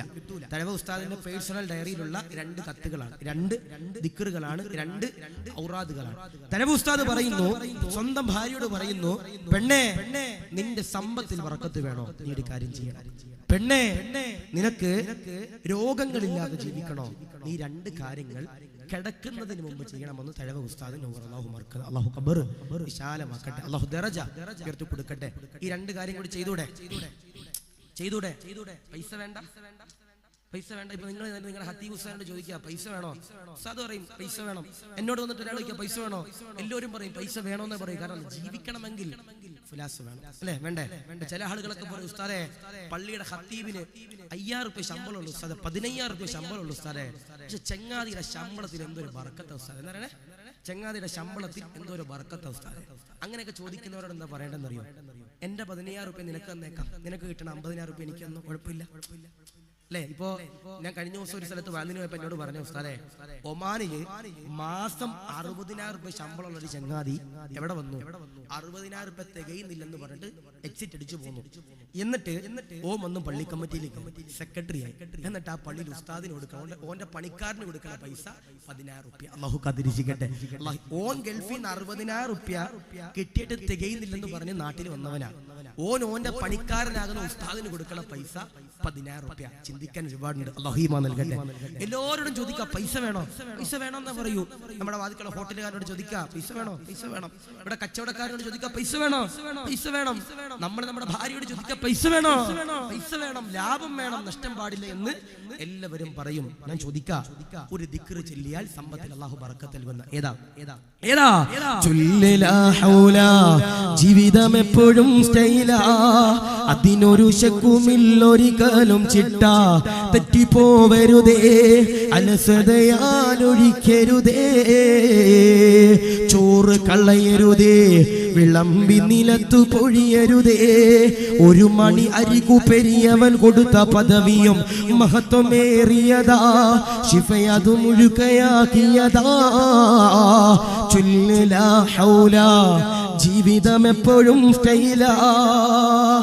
ചൊല്ല് ലാ ഹൗല ലാ ഹൗല വലാ ഖുവത ഇല്ലാ ബില്ലാഹിൽ അലിയിൽ അലീം. ജീവിതം എപ്പോഴും സ്റ്റൈലാ. ഈ ദിക്ർ ആരാണ് ചൊല്ലണത്? അവരുടെ ജീവിതത്തിൽ അല്ലാഹു സമ്പത്തിൽ എന്തുണ്ടാകും? ബറക്കത്ത് നൽകും. ചൊല്ല് ലാ ഹൗല, ജീവിതം എപ്പോഴും സ്റ്റൈലാ, അതിനൊരു ശക്കുമില്ല ഒരിക്കലും ചിട്ടാ, തെറ്റിപ്പോവരുതേ, അലസതയാലൊഴിക്കരുതേ, അതിനൊരു ശക്കുമില്ല, ഒരു സംശയമില്ല, അതിനൊരു ശക്കുമില്ല, ഒരിക്കലും ചിട്ട തെറ്റിപ്പോവരുതേ. ഒരു ദിവസം 313 ചൊല്ലിയാൽ പിറ്റേ ദിവസവും 313 ചെല്ലണം. ഒരു ദിവസം സുബഹി കഴിഞ്ഞ് തുടങ്ങി വെച്ചാൽ പിറ്റേ ദിവസവും സുബഹി കഴിഞ്ഞ് തുടങ്ങി വെക്കണം. അലസതയാലൊഴിക്കരുതേ. ജോലി തിരക്ക് മൂലം, നിങ്ങളുടെ ആരോഗ്യ പ്രശ്നം മൂലം, നിങ്ങളുടെ അലസത കാരണം നിങ്ങൾ എന്ത് ചെയ്യാൻ പാടില്ല? അത് നിങ്ങൾ ഒഴിവാക്കാൻ പാടില്ല. അപ്പൊ ഏത് ദിക്റജലുണ്ട്? ലാ ഹൗല വലാ ഖുവത ഇല്ലാ ബില്ലാഹിൽ അലിയിൽ അലീം. അല്ലാഹു സ്വീകരിക്കട്ടെ. ഇനി ചില ചങ്ങാതിമാരുണ്ട്, നാളെ നിങ്ങളുടെ ഖത്തീബ് ഉസ്താദിന്റെ അടുത്ത് എന്നിട്ട് പറയും, ഉസ്താദേ ഒരു തസ്ബീഹ് മാല തരും ഉസ്താദേ, പൈസ തരാം. ഉസ്താദ് തസ്ബീഹ് മാലയൊക്കെ കൊടുക്കും. അവിടെ തസ്ബീഹ് മാലയായിട്ട് ചില ചങ്ങാതിമാർ വീട്ടിൽ പോയിട്ട് രാവിലെ തന്നെ സിറ്റ് ഔട്ടിൽ നിന്ന് സുബഹിയൊക്കെ നിസ്കരിച്ചിട്ട് ലാ ഹൗല വലാ ഖുവത ഇല്ലാ ബില്ലാഹിൽ അലിയിൽ അലീം ഒരു 786 ചെല്ലും. എന്നിട്ട് മാറിക്കിടന്ന് ഉറങ്ങും. ആമിനാത്ത വന്നിട്ട് ചോദിക്കും, സലീമിച്ച അടുത്ത് ചോദിക്കും, സലീമിച്ച പണിക്ക് പോണില്ലേ, ജോലിക്ക് പോണില്ലേ? അല്ലാഹുവേ, അപ്പ ഭർത്താവ് പറയുന്നൊരു വാക്കുണ്ട്, ആമിന ഇന്നലെ വന്ന ഒച്ചപ്പാടും ബഹളമുണ്ടാക്കി ഉസ്താദല്ലേ പറഞ്ഞേ ലാഹൗല ജില്ലയിൽ പൈസ ഇട്ടുവന്ന്. അതുകൊണ്ട് ഞാൻ ലാഹൗല ചെല്ലിയിട്ടുണ്ട്, പൈസ ജിബിലിയിൽ കൊണ്ടുവരും, ഞാൻ പണിക്കൊന്നും പോണില്ല എന്ന് പറഞ്ഞുകൊണ്ട് കിടന്നുറങ്ങിയാൽ എഴുതി വെച്ചോ, പട്ടിണി കിടന്ന് മരിക്കേണ്ടി വരും. അല്ലാഹു കാത്തിരക്ഷിക്കട്ടെ. അല്ലാഹു ഈമാൻ. ചില ആളുകൾ അങ്ങനെ, ചില ആളുകൾ SSLC പരീക്ഷയൊക്കെ ചില മക്കളുണ്ട്, പഠിക്കൂല, ഭയങ്കര ദുആയ, പഠിക്കൂല. അല്ലെ ഞാൻ അല്ല ഈ ബുദ്ധി തന്നതിനെ പഠിക്കാനല്ലേ, അത് ഉപയോഗപ്പെടുത്തണ്ടേ, എന്നിട്ട് ദുആ ചെയ്താൽ അല്ലാഹു സ്വീകരിക്കൂ എന്ന് പറഞ്ഞതുപോലെ ലാ ഹൗല ചൊല്ലും വേണം, പണിക്കും പോണം. അപ്പൊ അല്ലാഹ് എന്ത് ചെയ്യും? സമ്പത്ത് നൽകും. ഇനി എന്താ ചെയ്യണ്ടേ? രോഗങ്ങൾ ഇല്ലാതിരിക്കാൻ ഞാൻ ചോദിക്കട്ടെ, ഭക്ഷണം കഴിച്ചവരുണ്ടെങ്കിൽ ഒന്ന് കൈവയ്ക്കോ. ലൈവ് ചെയ്തൊരു ഭക്ഷണം കഴിച്ചില്ല? നിങ്ങൾ ഭക്ഷണം കഴിക്കുമ്പോൾ ഒരു കാര്യം ശ്രദ്ധിക്കണം. ഏതാ? ചോറ് കളയരുതേ, വിളമ്പി നിലത്തു പൊഴിയരുതേ, ഒരു മണി അരികു പെരിയവൻ കൊടുത്ത പദവിയും മഹത്വമേറിയതാ, ശിഫയതു മുഴുകയാക്കിയതാ. ചോറ് കളയരുതേ. ചോറ് നിങ്ങൾ എന്ത് ചെയ്യാൻ പാടില്ല? കളയാൻ പാടില്ല. വിളമ്പി നിലത്തു പൊഴിയരുതേ. വിളമ്പുമ്പോ അത് കളയാൻ പാടില്ല. അപ്പൊ ഉസ്താദേ പൊറോട്ട കളഞ്ഞൂടെ ഉസ്താദേ, കട്ട്ലേറ്റ് കളഞ്ഞൂടെ ഉസ്താദേ, പപ്സ് കളഞ്ഞൂടെ ഉസ്താദേ, ചോറ് കളയരുതല്ലേ പറഞ്ഞു? അതല്ലപ്പ, ഒരു ഭക്ഷണ പദാർത്ഥങ്ങളും എന്ത് ചെയ്യാൻ പാടില്ല? കളയാൻ പാടില്ല. ചോറ് കളയരുതേ, വിളമ്പി നിലത്തു പൊഴിയരുതേ, ഒരു മണി അരികു പെരിയവൻ കൊടുത്ത പദവിയും മഹത്വമേറിയതാ, ശിഫയതു മുഴുകയാക്കിയതാ. ഓരോ അരിമണിക്ക് പോലും അല്ല കൊടുത്ത മഹത്വം എന്ന് പറയുന്നത് വലുതാ. അത് ലുലുവിലാണെങ്കിലും, നെസ്റ്റോയിലാണെങ്കിലും, റിലയൻസിലാണെങ്കിലും, കർണാടകയിലാണെങ്കിലും, LDFന്റെ ആണെങ്കിലും, UDFന്റെ ആണെങ്കിലും, ഏത് സർക്കാർ APL BPL എന്തായിക്കോട്ടെ, ഓരോ അരിമണിക്കും അല്ല കൊടുത്ത മഹത്വം എന്ന് പറയുന്നത് വലുതാ, ശിഫയതു മുഴുക്കയാക്കിയതാ. അത് കളയാതെ ഈ കാറ്ററിംഗ് ജോലിക്ക് പോണ ചില ചെറുപ്പക്കാരുണ്ട്, 500 രൂപയും മട്ടൻ ബിരിയാണിയും കിട്ടുമെന്ന് പറയുമ്പോൾ ഓടിച്ചെന്നിട്ട് ഇത് വിളമ്പുമ്പോ ഒന്നും നോക്കൂല, അവന് കിട്ടിയാ കിട്ടി, പീസ് കിട്ടിയാ കിട്ടി, അല്ലെങ്കിൽ അപ്പുറത്ത് നിന്ന് കോരി എടുത്തോളാൻ പറയും. എങ്ങനാണെങ്കിലും വിളമ്പിയിട്ട് ഇങ്ങനെ കളഞ്ഞിട്ട് വിളമ്പി പോണ ചില ചങ്ങാതിമാരുണ്ട്. പാടില്ല. ചോറ് കളയരുതേ, വിളമ്പി നിലത്തു പൊഴിയരുതേ. അതിലൊരു മണിക്ക് പോലും അല്ല കൊടുത്ത മഹത്വം എന്ന് പറഞ്ഞത് വലുതാ. അതിലാണ് ശിഫ ഇരിക്കണതെന്ന് ബഹുമാനപ്പെട്ട തഴവ ഉസ്താദ് നവ്വർ അല്ലാഹു മർക്കദ. അല്ലാഹുവേ, ഉസ്താദിന്റെ ഖബർ നീ വിശാലമാക്കണേ അല്ലാഹ്. അപ്പൊ ഈ പറഞ്ഞ കാര്യങ്ങളൊക്കെ മനസ്സിലായിട്ടുണ്ടാകും എന്ന് പ്രതീക്ഷിക്കുന്നു. അല്ലാഹുവേ, ഇവിടെ കൂടിയ സർവ്വ ആളുകളെയും നീ സ്വീകരിക്കണേ അല്ലാഹ്.